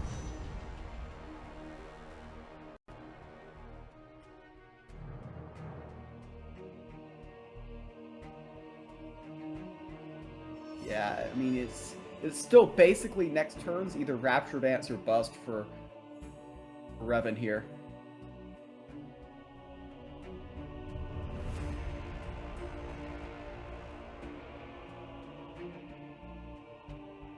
I wouldn't play the Jaguar. I would just Fey Flame and then use both charges on the Lightfoot, send everything to the face, play a Badger, and then pray that he doesn't have Rapture. And if he has Rapture, then you've got the Jaguar for next turn. Oof. Yeah, I definitely don't play... There's no reason to play that Jag here. There's just no reason. If he's got Rapture, it just dies.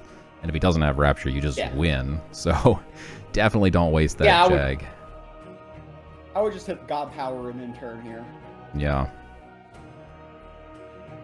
You can make an argument for purchasing something from the Sanctum and playing it, but you don't want to draw your opponent cards, so it leaves pretty much just the Tartessian, which can get killed by the God Power anyway. So I like just God Power. And it looks like Revan does not get what he needs. Well, he's gonna throw that Counterfeit. I don't know if any 3-mana cards to save him. That's why I was saying to play a Counterfeit last turn. Yeah. He was so desperate. It was basically Rapture Dance or Bust that I was thinking just trying to cycle and dig. Of course, it's purely out of desperation. It would only matter if the top card of the deck was indeed Rapture. Or the top card of the deck right now is Rapture. But here he gets a Fey Flame. Oh, wait. Blade, which... Oh, yeah, he played Fey Flame the last turn. So, yeah, I guess it was. And then a Jason. That wasn't even going to cycle. See what he gets from Jason. He gets a Polyhymnia from Jason. Probably does not need that. Gets a General Arithia.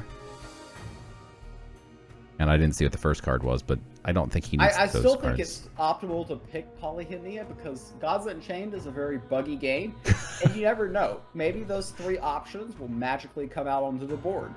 You'll have a Polyhymnia. I've never seen that bug happen, but when you're desperate, you got to come up with potential outs. That's true.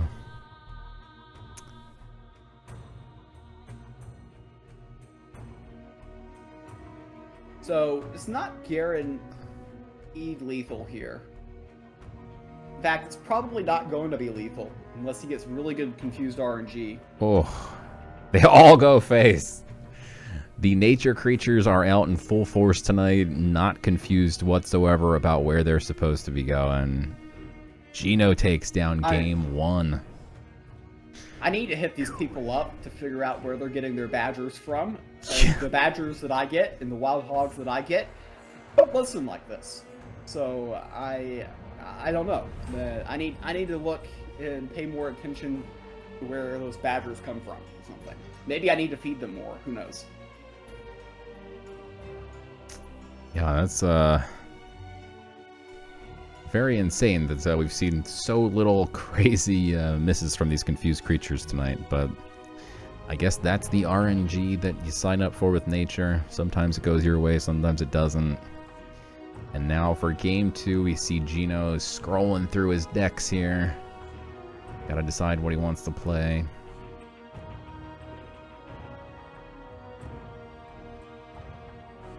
He has a deck named Clutch. By the way, shout out to Clutch. He's going to win the Aeneas raffle. Yeah, there will be an Aeneas raffle for the viewers after this match, so stick around. Big shouts to Veteran Hoplite for hooking us up with that Aeneas. And yeah, you guys will all have a chance to win that, so stick around.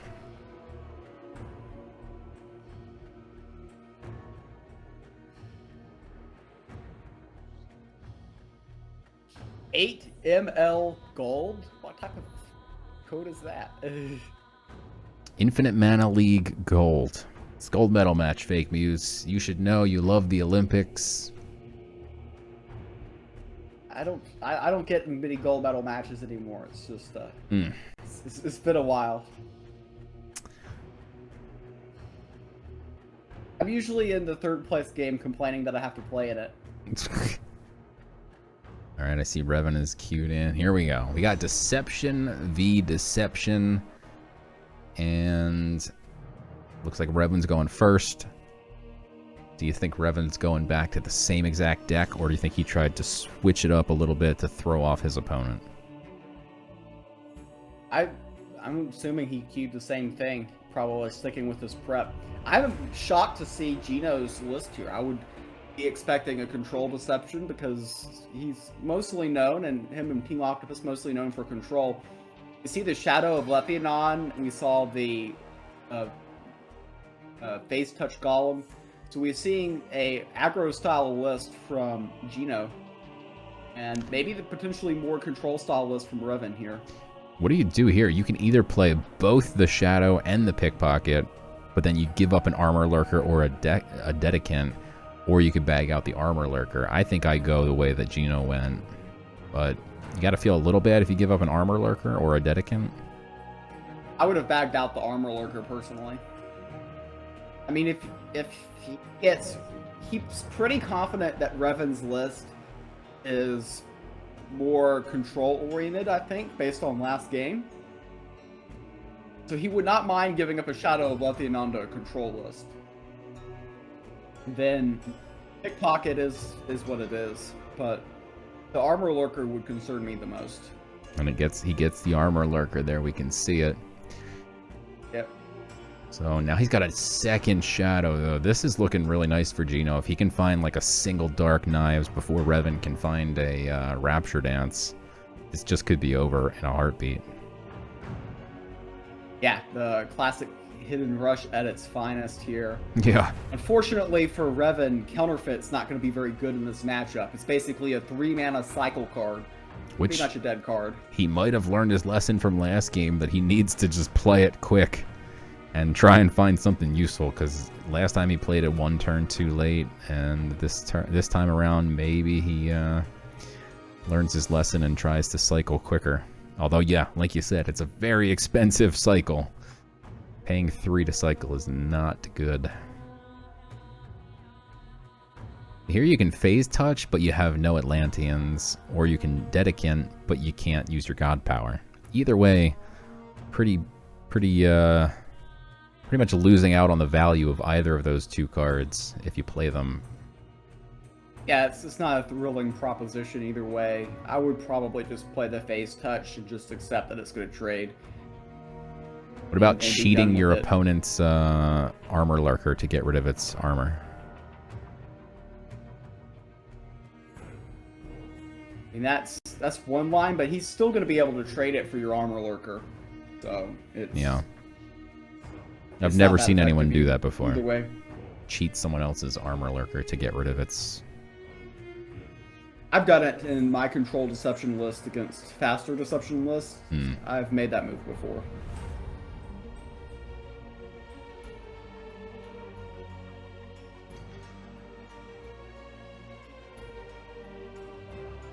Interesting. I would have probably just peeled the patient pickpocket, but I just like removing minions. Maybe that's a I think Revan's gonna spot have. of mine. I think Revan's gonna have to remove the minions though, so I kind of like that move. I think Revan's gonna have to make those trades. Yeah, but now he's, of course, we have the benefit of seeing what's in his hand. He's gonna trade up that way. Yeah. That Uncanny Rogue. It was a card that not many people play anymore or hadn't played in like a year, and it's just suddenly made a massive comeback, probably thanks to TBH. I like the card in combination with Umber Arrow, particularly. Outside of that, I don't really like the card. Yeah. Yeah, awkward spot Cats. here. I think the classic play is you dedicant and you pip out the dedicant, pip out the Orpheus Distraction to keep the dedicant healthy. Yeah, and we'll see what he But gets. it's not a super exciting play. Yeah. He can do 3 damage to his opponent's god. I kind of like that option here. You're going to buy the Yeah. Rune of Health anyway, so... Yeah, if you buy the Rune of Health, you're not afraid of the Card Shark or the Fellow Tracker in the Sanctum, so you just hope that the next card replaced is useless. Oh! Oh, no! Oh, no. Punished severely. Oh, You know, no. there's this thing, when you play Deception, Alka's Discovery always pops up. I forgot to mention that. Quite frankly, But that yeah, just Vulgus lost him the is- game. Yeah, He- it did. Oh, maybe should have checked which decks were available to be swapped into, and not made that purchase. I honestly, I can't give you the mathematics and the odds behind that. It was such a low percentage play. Not that low. You It's know, about it seems to happen all the time. 1 in 11.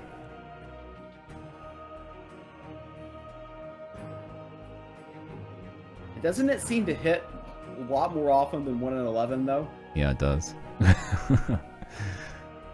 Especially when you're playing Deception. Yeah. Well, as more and more For me, cards when get I'm taken from playing the Sanctum, it gets Sleep more and more Worldwide Death. probable.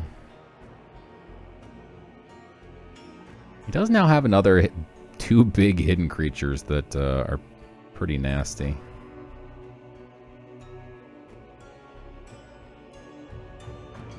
Plays the Shade Walker here. This is still a little dicey.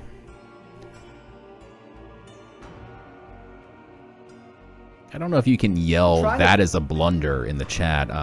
It was 1 in 11. So I mean, if you're gonna, if it helps you win in 91% of your games, I wouldn't call it a blunder. I would call it pretty unfortunate. Yeah. I would have probably taken the Rune of Life, and then I would be throwing stuff at the Yeah. computer screen right Oh, now yeah. after seeing Vulgus Discovery replaced in the Sanctum. absolutely. I'd definitely be angry about that.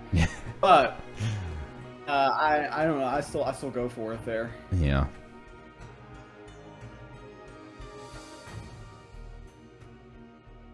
Still think he's got a shot. It's not great.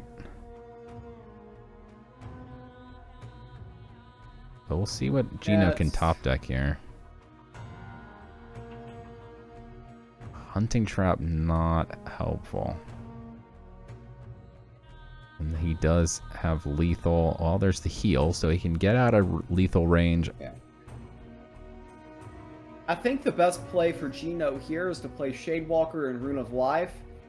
Hope that he doesn't die, and then hope he tops deck Dark Knives, and then he can use Orpheo's Distraction to get around Guild Enforcer, and then the Dark Knives would give him lethal. Yeah, I like your line better, and Hypothetical. just pray. This line of trading, it saves you for a turn, but now how do you win? Yeah, it feels like Revan really has a lot more value right now in this game. I don't see how you're going to... I don't see the win condition, and of course, the top deck's Demogorgon. Even though he can't play it now, you know it's coming out next turn. I really don't see any way for Gino to get a win in this game. Yeah. Brutal card in the Sanctum. Yeah. So, by the way, another thing about the Sanctum, we should shake it up a little bit more. Believe it or not, there's a time in Gods Unchained when the Sanctum used to change. And there have been people who have been playing this game, probably about 200 out of the 318 people watching right now, have probably never had the Sanctum change since they started playing. Yeah, I wonder if we'll get some core set refresh cards to freshen up the Sanctum here. We used to have Sanctum decks that were larger too. They used to have 8 cards per deck. And now there are 4 cards per deck, and there's only 5 decks, so there's only 20 cards in the Sanctum. There was 60 unique cards in the Sanctum at one point. We had, there was like 12 cards per deck at one point. We had the Juggernaut meme greens. We had Ugor taking Apex. You don't see 8 mana Apex in the Sanctum anymore for people to take. So I mean, there was a lot more than just these cheap cards and these, you know, Valka's Discovery, a card literally just meant to wreck Deception. And now we have Revan tying up Gino 1-1. It's now effectively a best of 3.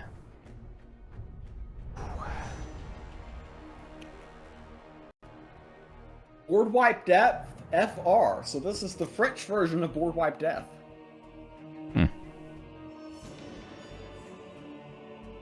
Apocalypse Now in the Sanctum is what all of us wants. Yeah, that would be a very fun card. Very interactive for the Sanctum.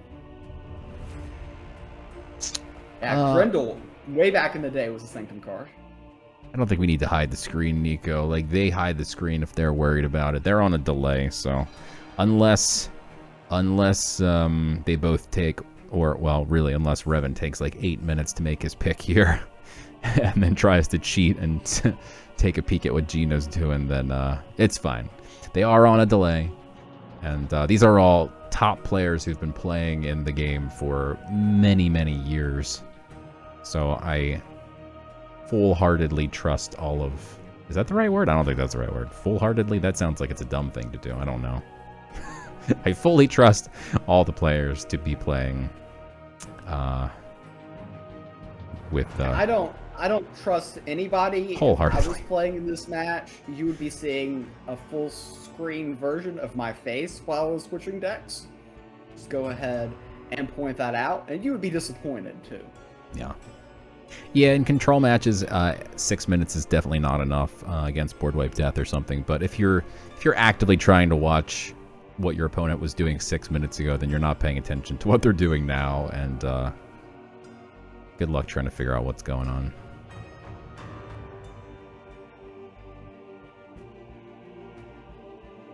Yeah, there's no way we would know, Nico, but again, these are all top players who've been playing for many, many years. I think that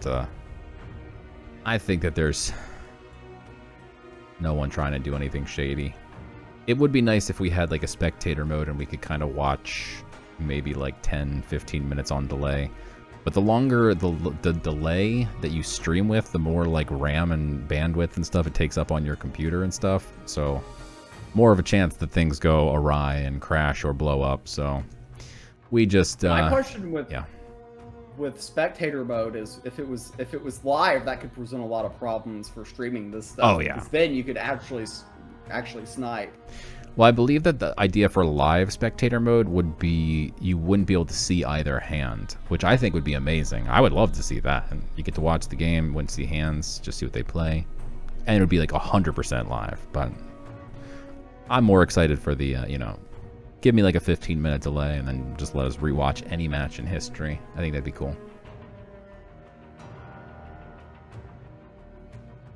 So here we see Gino taking the board wipe death, running right into Revan's Nature. Nature historically has very bad success against board wipe death, so very well timed from Gino to play this kind of red. And you really hate 2 Canopy Barrages in your opening hand if you're Revan, because it's just hard to get value out of those removal spells. Yeah. And we can see Gino kind of bricked here, but he finally gets some V-Rocks to draw some more cards, gets that Siren of the Grave. Yeah, he would like a little bit of ramp here, but that being said, he's got a good play for next turn. Probably Half-Lifing the V-Rock to remove the Rabid Bear, I would assume. Yeah. And he can play a V-Rock the following turn, and then maybe by then he's getting into the idea of Siren of the Grave plus Sulfuric Rain, because he's getting a lot of card draw, very likely to get that combo off. Yeah. Yeah, Half-Life plus V-Rocks are just nasty. So basically you can bring any card back from your Void, and V-Rocks have 4 attack. So any card that's 3 mana or less, V-Rock is the strongest one that you can bring back in this deck. So bring it back a 4 strength, but we just see that it's now a 5/5, no longer a 4/4. He could bag a Blight Bomb to finish it off, but I don't... He might wait until the following turn when he can Blood Ritual and hope that there's no Wildfire. Slightly awkward position for Gino here. He hasn't drawn particularly great. He can, scary. He can go ahead and just play a V-Rock. We're going to see actually Revan get value out of both Canopy Barrages, which I was questioning whether or not he would be able to at the start of this game. But it looks like he's going to be able to.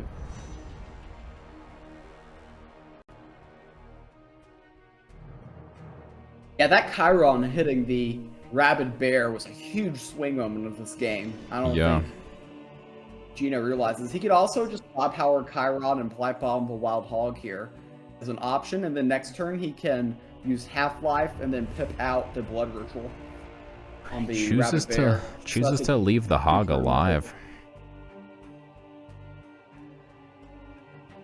Yeah, I think we're going to see probably a Canopy Barrage and Underbrush Boar here. You got to get as much out there as possible if you're Revan.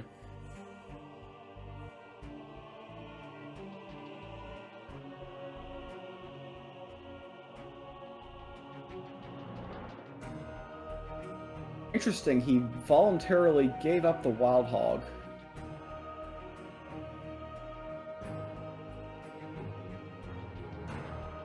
So he's going to probably stag Marshwalker, I would imagine. He'll get some random nature RNG. As somebody who lost to a randomly generated Dionysus today, I can tell you that that can be very scary. Yeah, you never know what they're generating. It could be literally anything. Dionysus, Dense Fog, you never know. Interesting he didn't go with that. Maybe he thought the extra pressure from the bear made more sense at this moment of the game. The Hippocrates monster was not what they wanted to draw, I can tell you that much. I think you're already desperate enough to probably play Siren of the Grave and Blight Bomb it. Yeah, I mean, you are up against Nature, which has confused creatures, so you could conceivably just hope that one of them rams into it on accident, but I don't know. Yeah, I'm eyeballing that Blight Bomb as well. You feel real bad doing anything here, but... Woof. Yeah, I think you have to do it, because if one or both of those goes face, you're just hurting. He's already very low. I agree with that line. Now, he does get to ramp one, so in 2 turns, well, although it looks like he's very far away from 7, but in 2 turns, he can drop a bag and Apocalypse Now. He can actually play Neferu next turn. Or 3 Not turns, that it sorry. 3 accomplishes turns. much. Yeah. 3 turns to Apocalypse now. But he can actually Half-Life and then bring it down to 2 turns. So. But the question is, can he live 2 turns? Yeah. I think you almost have to. I mean, you... Oof. No matter what, this is just looking very, very scary. Now Revan's got the Rune of Strength on the Broccoli.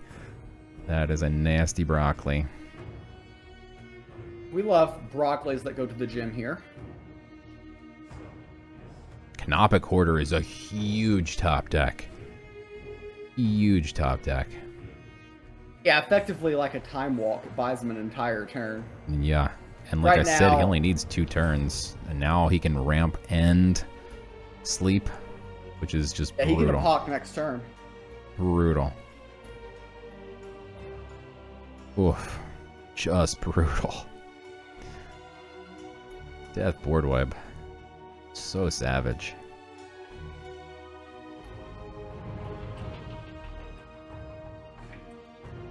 Yeah, he can pip into the Apocalypse Now next turn. I think that's probably what we're going to see unless he gets something a lot more effective. Be interesting if Revan is thinking about burning a Canopy Barrage in hand. And there's just one thought I have, just because you are a little bit concerned about potential overdraw on this matchup. Yeah, very true. But I do believe we're going to see that Apocalypse Now. I don't think that there's any other possible option. You are in a lot of trouble here if you don't. And you're in no trouble now if you do. Now the only problem is he has 1 less APOC, but he's got a couple ways to draw cards. He's got the Burrowing Scarab. He's got 2 Half-Lives. Yeah, I think this next turn is going to not work out in Revan's favor. We're going to see the Celestial Stag and the Bladefly come out, and then you're going to immediately see the Neferu by Gino, and he's just going to take over the game here. Yeah. Oof. Yeah, this would have been a huge turn for Revan if he could have gotten a big creature out. If he could have gotten tall and not wide, would have been big for Revan, but now, yeah, we're just going to see that Neferu is going to be so savage. It's a tricky game to play. It's easy to say, oh, you should have gone tall, you should have gone tall. Well, if you go tall, they've got Reap. Yeah. And if you go wide, well, they've got Neferu. Yeah. So it feels like a no-win situation.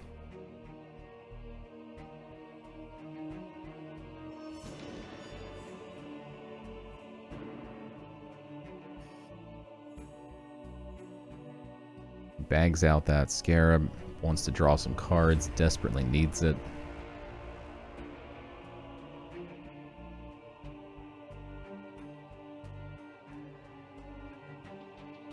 This is already getting a little bit difficult for Gino, for Revan here. I think next turn you might even be seeing a That Which Aches plus Athenian Archer. That's the line. Oof. That Which Aches doesn't need to get multiple minions on the board, and is very likely to stick against nature.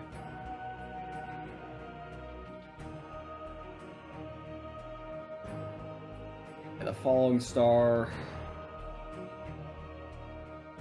That's just going to put Neferu right back into Gino's hand.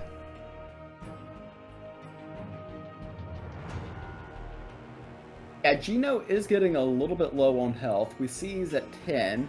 We know that he doesn't have any health gain in his hand at the moment. That doesn't mean that it's not in his deck, but Yeah, he's gonna. it's not there. I think he's going to be trading in that. He's going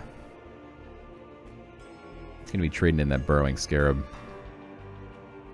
Going to be the first thing he does on his turn here. Oh yeah, he's definitely gonna dig. Then try to get something useful, and well, actually you don't even need to dig anymore. Yeah. You get something useful right on the top. Yeah, demo is pretty nice. And he gets I just a actually nibble as disagree well. with trading the Burrowing Scarab after drawing demo, because I would love to play demo there and be protected against a guaranteed lightning strike. Actually, never mind, the Fate Flame Blade means he can secure it, but True. I would be slapping that demo down so quickly. Yeah, somebody in chat asked about bans, and both banned War. There is no other option. Everyone from the semifinals and on banned War. almost like war is too strong. I can't wait for the core set refresh. It's going to be streaming it live on Monday at 7 p.m. Eastern. Make sure you check it out. Core set refresh.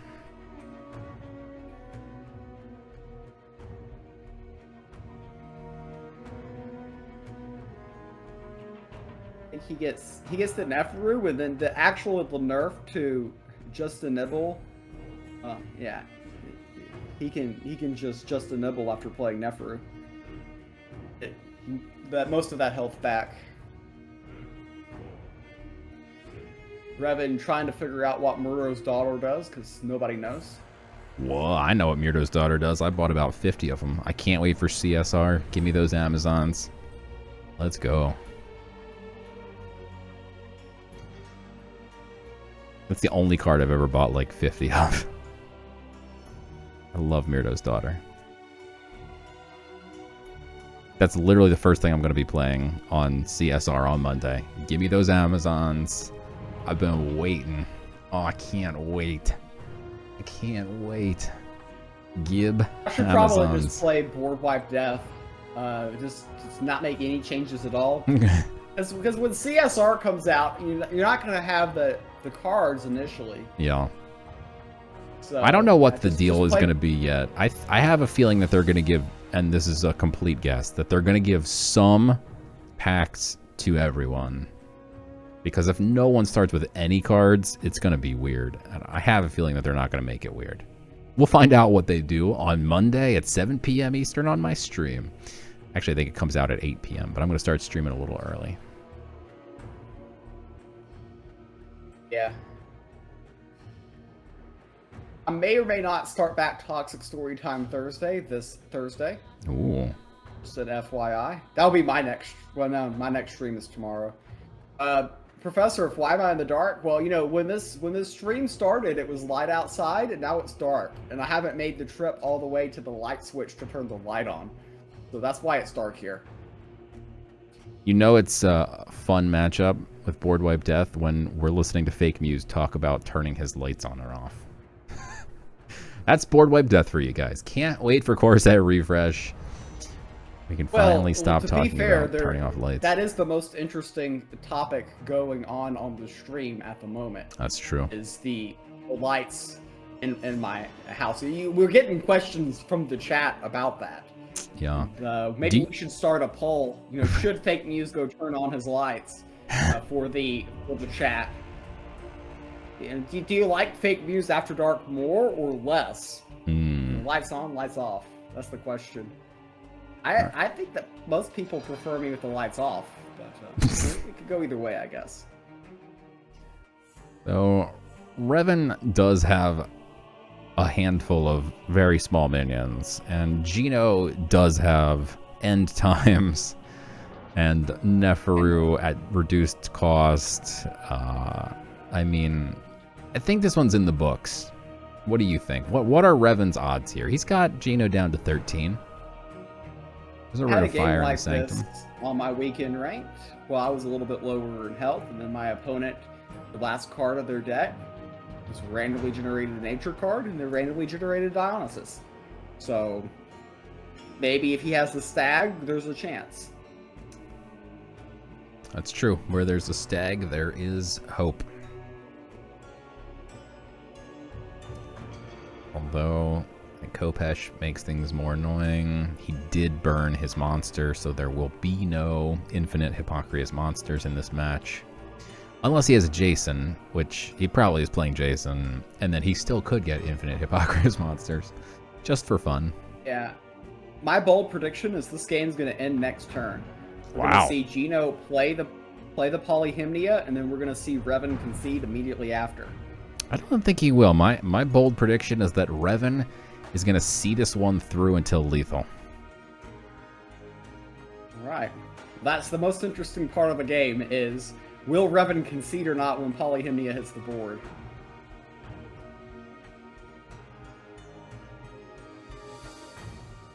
He'll probably draw a card and then realize that, nope, can't do anything, and then concede.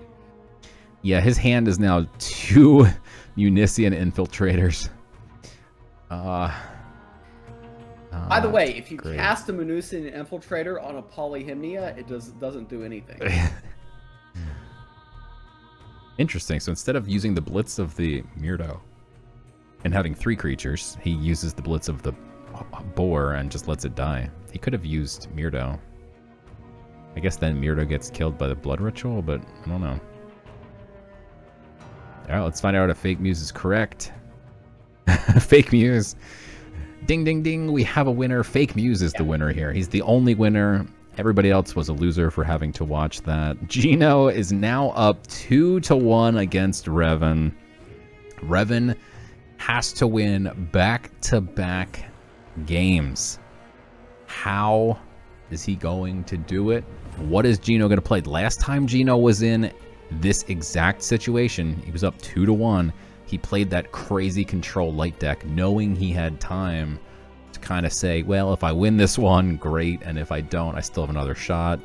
Is he going to try something cheeky here, or do you think he just he's been crushing it? He's just going to stick with a nice solid build.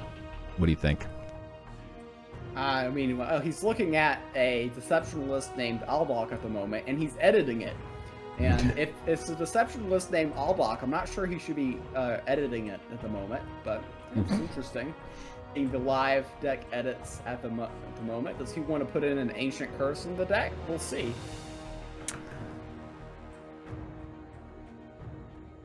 Oh, there you go. Apparently, I won $7,000 according to the chat, so happy to hear that. I'm good at predicting concessions because I know when that poly hits the board, nature oftentimes concedes. He adds the 1996 Mel Gibson movie Ransom into his deck.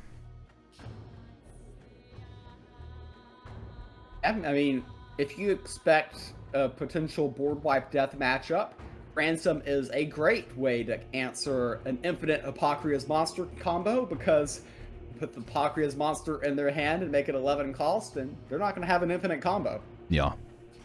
G-Rasher, can you fact check when did that movie actually come out? I've been making it up that it's been a 96 movie for the last couple of streams, but I have no earthly idea. It could have been like 2008 for all I know. Time ceased to exist.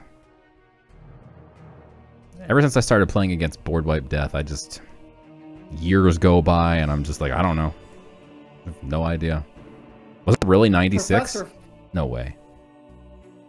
Professor Finn chat with the worst scam possible. He told me if I sent 2 Bitcoins to a Nigerian prince, I could get $7,000. Wait, this is incredible. Where can you get 2 Bitcoins for 7K? That's what I want to know. People are saying that the Ransom movie did come out in 96, and I feel like the biggest winner now of the night because that's incredible. I've never even seen this movie, and I was right about what year it came out. Here it is. We've got Revan back against the wall, goes to Magic. Do you think he's playing Portal Wranglers, or do you think he's playing like a Tempo Magic deck here? I don't think that he would play Portal Wranglers. I feel like I'm going to guess Wranglers because he knows that Gino went with that crazy control light deck in this exact situation last time. Seeing the Mage Bolt God Power, that's a dead giveaway that it's not Wranglers. Or that he picked the wrong aggro matchup. Yeah, it looks like a very aggro deck here. He's got double Wild Hog and Skeleton Heavy. Yeah, Professor thinks that Revan's playing Fake News TV Stormfield OTK, and this is definitely not it. No.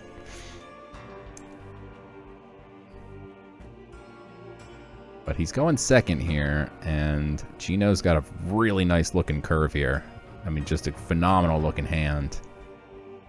If Revan could see this, he'd probably not feel very good about his chances. We see Gino on turn 1, he hovered over the Valka's Discovery. When you're playing when you're playing Deception, you're always aware of that card. That's a scary card to see in the Sanctum. So Gino would really like to win the Sanctum race to the Valka's Discovery. Yes, in the chat someone asked if Revan is about 20 seconds ahead. Indeed. Nothing we can do about it, but... So Revan plays his skeleton heavy. Swings Playing face. beam. He might be giving up that beam too here. Beam or Street Conjure is about to get copied. Yeah, beam is not a card you see run very often. Maybe he's playing my list that I played in my YouTube video a week or two ago. My Stormfield OTK deck. I played beam. I got a beam for 27 damage to the face. Do you pick Mage Bolt with that deck? I might have. I wasn't paying attention to what I did, so... I thought I had Form of Unity in the deck and got down to the last cards and there was no Form of Unities. So... yeah, who knows what I'd do.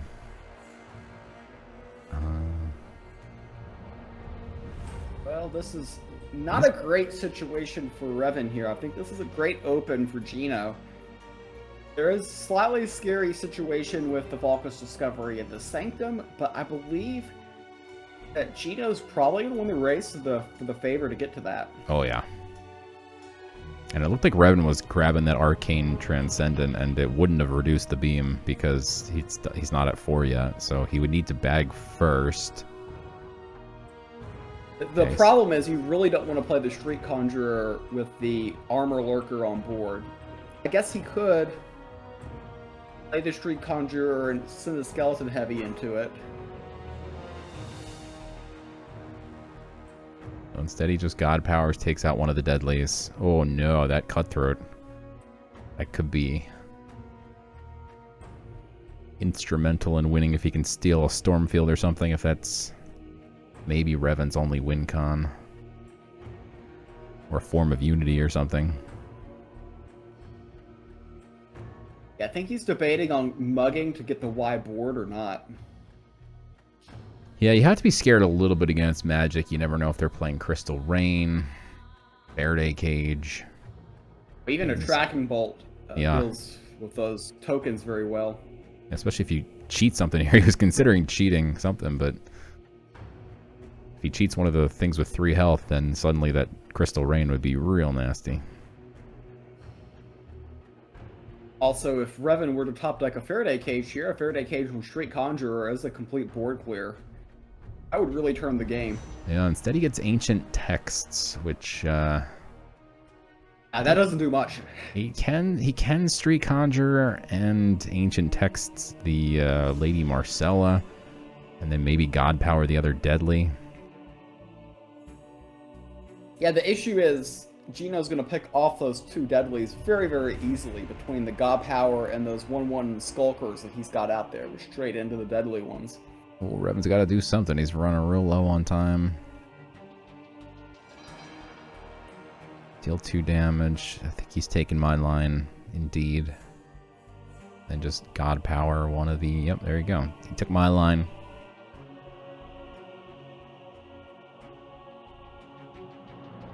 And he's not really sitting on anything worth stealing. Gino That's the good news. Yeah, Chino doesn't know that. Maybe he throws away a Cutthroat here for nothing. He's looking at how many cards. I don't like sticking Conjurers on the board, so I'm probably beaming the Conjurer. That way I can get the 17 favor and go ahead and pick up the Valkus Discovery. The 2 1/1s trade for their 2 1/1s, and that's a solid trade for him. Yeah, I like it.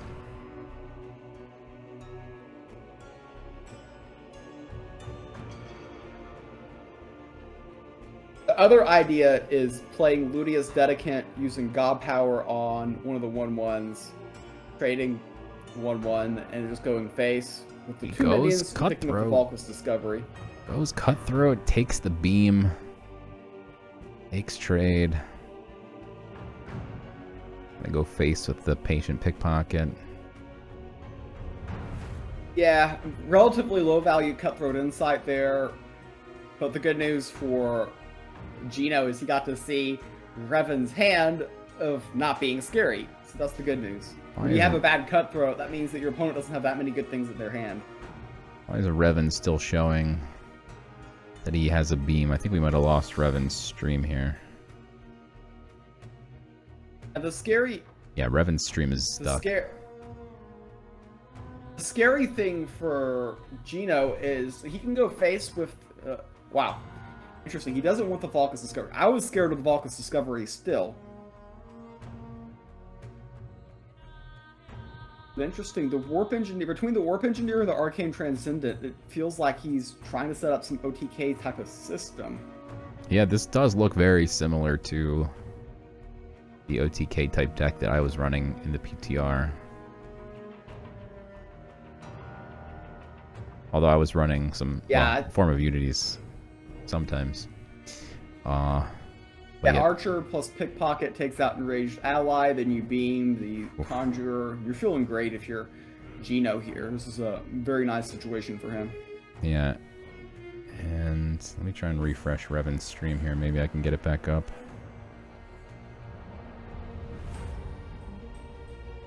No, it says he's offline. So, alright, we lost Revan's stream. Alright.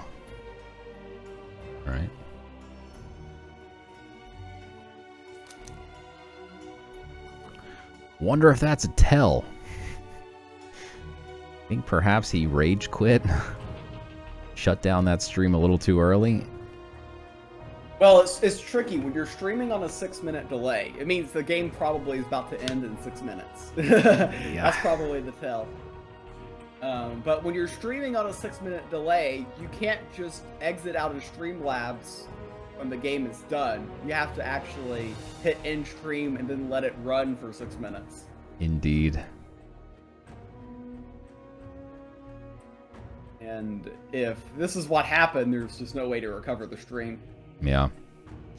But we still got Gino's Luckily, POV here, so we're... And Revan has no cards in hand. Is that what you were about to say? Luckily, he has no cards, so we're not missing anything? Well, luckily, we've got the probably winner's point of view from our hand. Indeed. Yeah, this is already a difficult situation for Revan. We can already see here. Gino's definitely a big favorite here. Yeah. I mean, Revan's just playing off the top of his deck.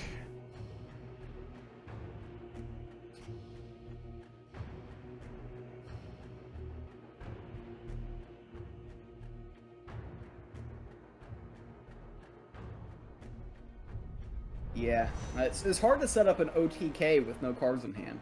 Yeah. Or Revan's deck looks weird and uncommittal. Like, is he an OTK deck or is he not? The fact that we're about at 7 mana and neither of us know if it's an OTK deck or not is not a great sign for the deck. We've seen 0 card draw mechanics. Like, there's been no Palace's Wand, no Spires, no Voldemort, no Demetrios. Like, maybe he just completely bricked so hard. Like, I mean, what Magic deck doesn't run at least a little bit of card draw? Yeah, it's hard to imagine he doesn't have something. And even the Shadow Scribes would have been helpful. He was running a lot of class neutral cards, like True, like Wild the Hogs and Hog, Skeleton Heavy at the beginning. Yeah. Which isn't typical in these Magic lists, because usually you're running Palace Wand and you want as many cards from the Magic domain as possible. Yeah, very bizarre. Very bizarre indeed, and there it is. Revan throws in the towel. Gino, Octopus Gino, cannot be stopped. Takes it down. Congratulations to Octopus Gino, the winner and champion of the Infinite Mana League Season 1 main event. Unbelievable performance by Gino. We saw him playing some super crazy decks. Everybody in the chat was behind him here. We'll have to figure out how to end a prediction bracket thing and let the people in the chat who picked him win here. Everybody was pulling for him with those crazy decks he was playing. But also, big shouts to Revan for coming in second place. There was 182 players who signed up exactly 1 month ago today. This tournament started, and now it is in the books, Fake Muse. Yeah, Revan knocked me out in the round of 32 and took my energy and my soul and brought me all the way to second place. So we keep up the tradition. I also lost all of my copper jots by betting on Revan. And congrats to Gino. Yesterday, he made a huge accomplishment of getting people to buy all the Control Light cards. And today, he is now the #1 player in Gods Unchained tournament history, according to Money Winnings. Well done. Yes, well done indeed. Can't wait to see the bracket or the top lists updated here. We'll be seeing some of these guys make some big moves with how much money they just scooped up. Tons of money was just won by 32 players out of the 182. And this is all thanks to Elite.pro. So big shouts to our sponsor. Make sure you guys check them out. We would love to do more of these tournaments in the future for you guys. So give them some love and make sure you also get into their Discord so you can be known, so you can know when there's more tournaments coming up. I like what Natamali said. He says no raffles because people ask too much. Yeah. That seems right. We should have actually had something in the chat set up before the stream started, where anybody who asked about the raffle got banned from the raffle. That would be a good system. And then that way Clutch would win without having to have a raffle at all. I like it. We could just ship Clutch the card just behind the scenes. We don't even have to do a raffle. The fake raffles that we hold anyway, we pretend that they're random. Yeah, for sure. Oh god. Actually, since Clutch isn't here, then maybe I can win. That would look like the second most rigged. Pretty sure Clutch is here. Is he not here? He was here. Him in chat. Oh, he was here. Oh, he's there. Oh, he is here. He is here. It's going to Copper's inner circle again. So I can't win. Yeah. Oh man, good times. Maybe it's time for the professor to win a raffle. Ooh. See, making some bold predictions in the raffle area here. Well, let me pull up. What did I? Oh yeah. So yesterday I made the to enter the raffle. We are going to do the raffle. Let me pull up the thing here. There it is. Aeneas up on the stream. Look at this guy in all his beauty. What do you think of this card? I think it's a great card that is almost as good as Orcish Elite. Yes. Saint says, tell people who finished top 32 to enter their ETH wallet address in their profile on infiniteMana.gg to get their rewards. So make sure you guys sign in to infiniteMana.gg. And I think you can type !8M in the chat. And there it is, infiniteMana.gg. Make sure you guys check this out. Even if you're not in this tournament, you can check out other tournaments that are going on right now. Like you can see this Apes vs. Cujo tournament going on. You can see previous tournaments. You can see top lists of the best players in the game. You can check out the legacy rankings with great players like Fake Muse and CopperPitch and tons of other 8M players like Sambam and Wez and Revan. Man, this list is stacked. You got Clutch. You got all the best players. Don't worry about any of their top 100 lists. Unchained, who got 24 wins again this week, and you saw he's #1 on the most recent list this week, and he just put up another 24 wins this week. So yeah, that's consistency. That is very good consistency. Natamali says he wonders what his count is. Natamali. Look at that. You can search for yourself. All-time earnings list. He is number 46. Not bad. You can also check out all-time earning in tournaments. That's pretty cool. You can see all the tournaments he came in different places in. He's got a nice bronze medal here for Madness of the Gods 3. Very cool. It's a very cool... This website is sincerely amazing. Big shouts to Saints for putting it together. Yeah. So make sure you guys sign up, sign in, fill out your ETH address if you won money in this tournament, because that's how you're going to get your money. So please make sure you do that. Now, on to the raffle. Yesterday, Some people complained that it was exclamation point, "Heart me, daddy." They didn't like that. Why didn't they like that? I don't know. I don't get it. But so today I'm just gonna make it exclamation point raffle, all boring like, just for you guys. No, it can't be that. The bots are gonna get no. No? Okay. Fake news says don't do that. So instead, enter exclamation point raffle daddy. Please give me that Aeneas in the chat right now. Exclamation point raffle daddy. Please give me that Aeneas. That sounds good. That sounds good. How many people in the chat are good at copy and paste?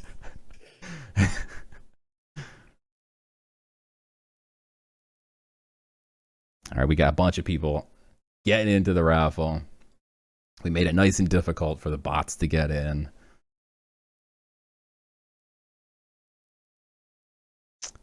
We'll give people a few seconds here. In fact, I'll probably give them a few minutes here just because they might take a little bit of time to type that. That's a tough one. It's a nice riddle. If people are really getting in, I mean, I thought they'd have a little more trouble than that, but we're already at 135 tickets. I have no idea if I typed it right the first time myself. I guess I'll figure it out. Roman doing the countdown, but Roman is not a mod. Only counts when Nick does the countdown. We still need to give people a little bit more time. Mobile users. Raffle Daddy, please give me that Aeneas. You have to be nice and say please. Nick, we need to give him a little more time. We've almost got 200 people in here already, though, which is quite impressive.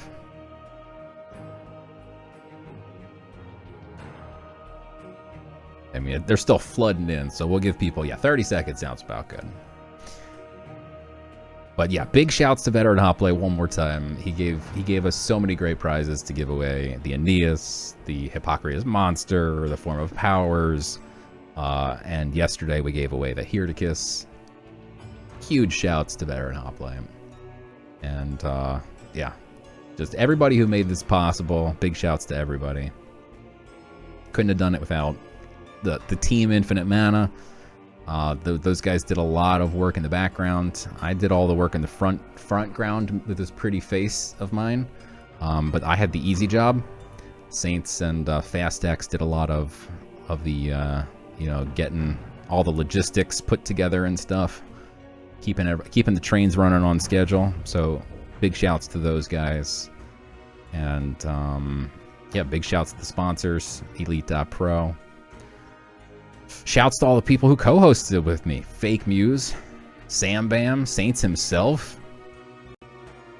Yeah, I was very involved in this tournament, by the way, because I was totally on a cruise ship when this tournament started, and then I basically ignored everyone when the Olympics were going on, and then came in at the end and pretended like I was doing things the whole time. So that's my philosophy. Yes, Squid, you can get sound effects back now that now that the tournament is over. We've got 223. We're gonna close it. 225. People still slowly trickling in, but I'm about to close it any second now. Nick said it's over.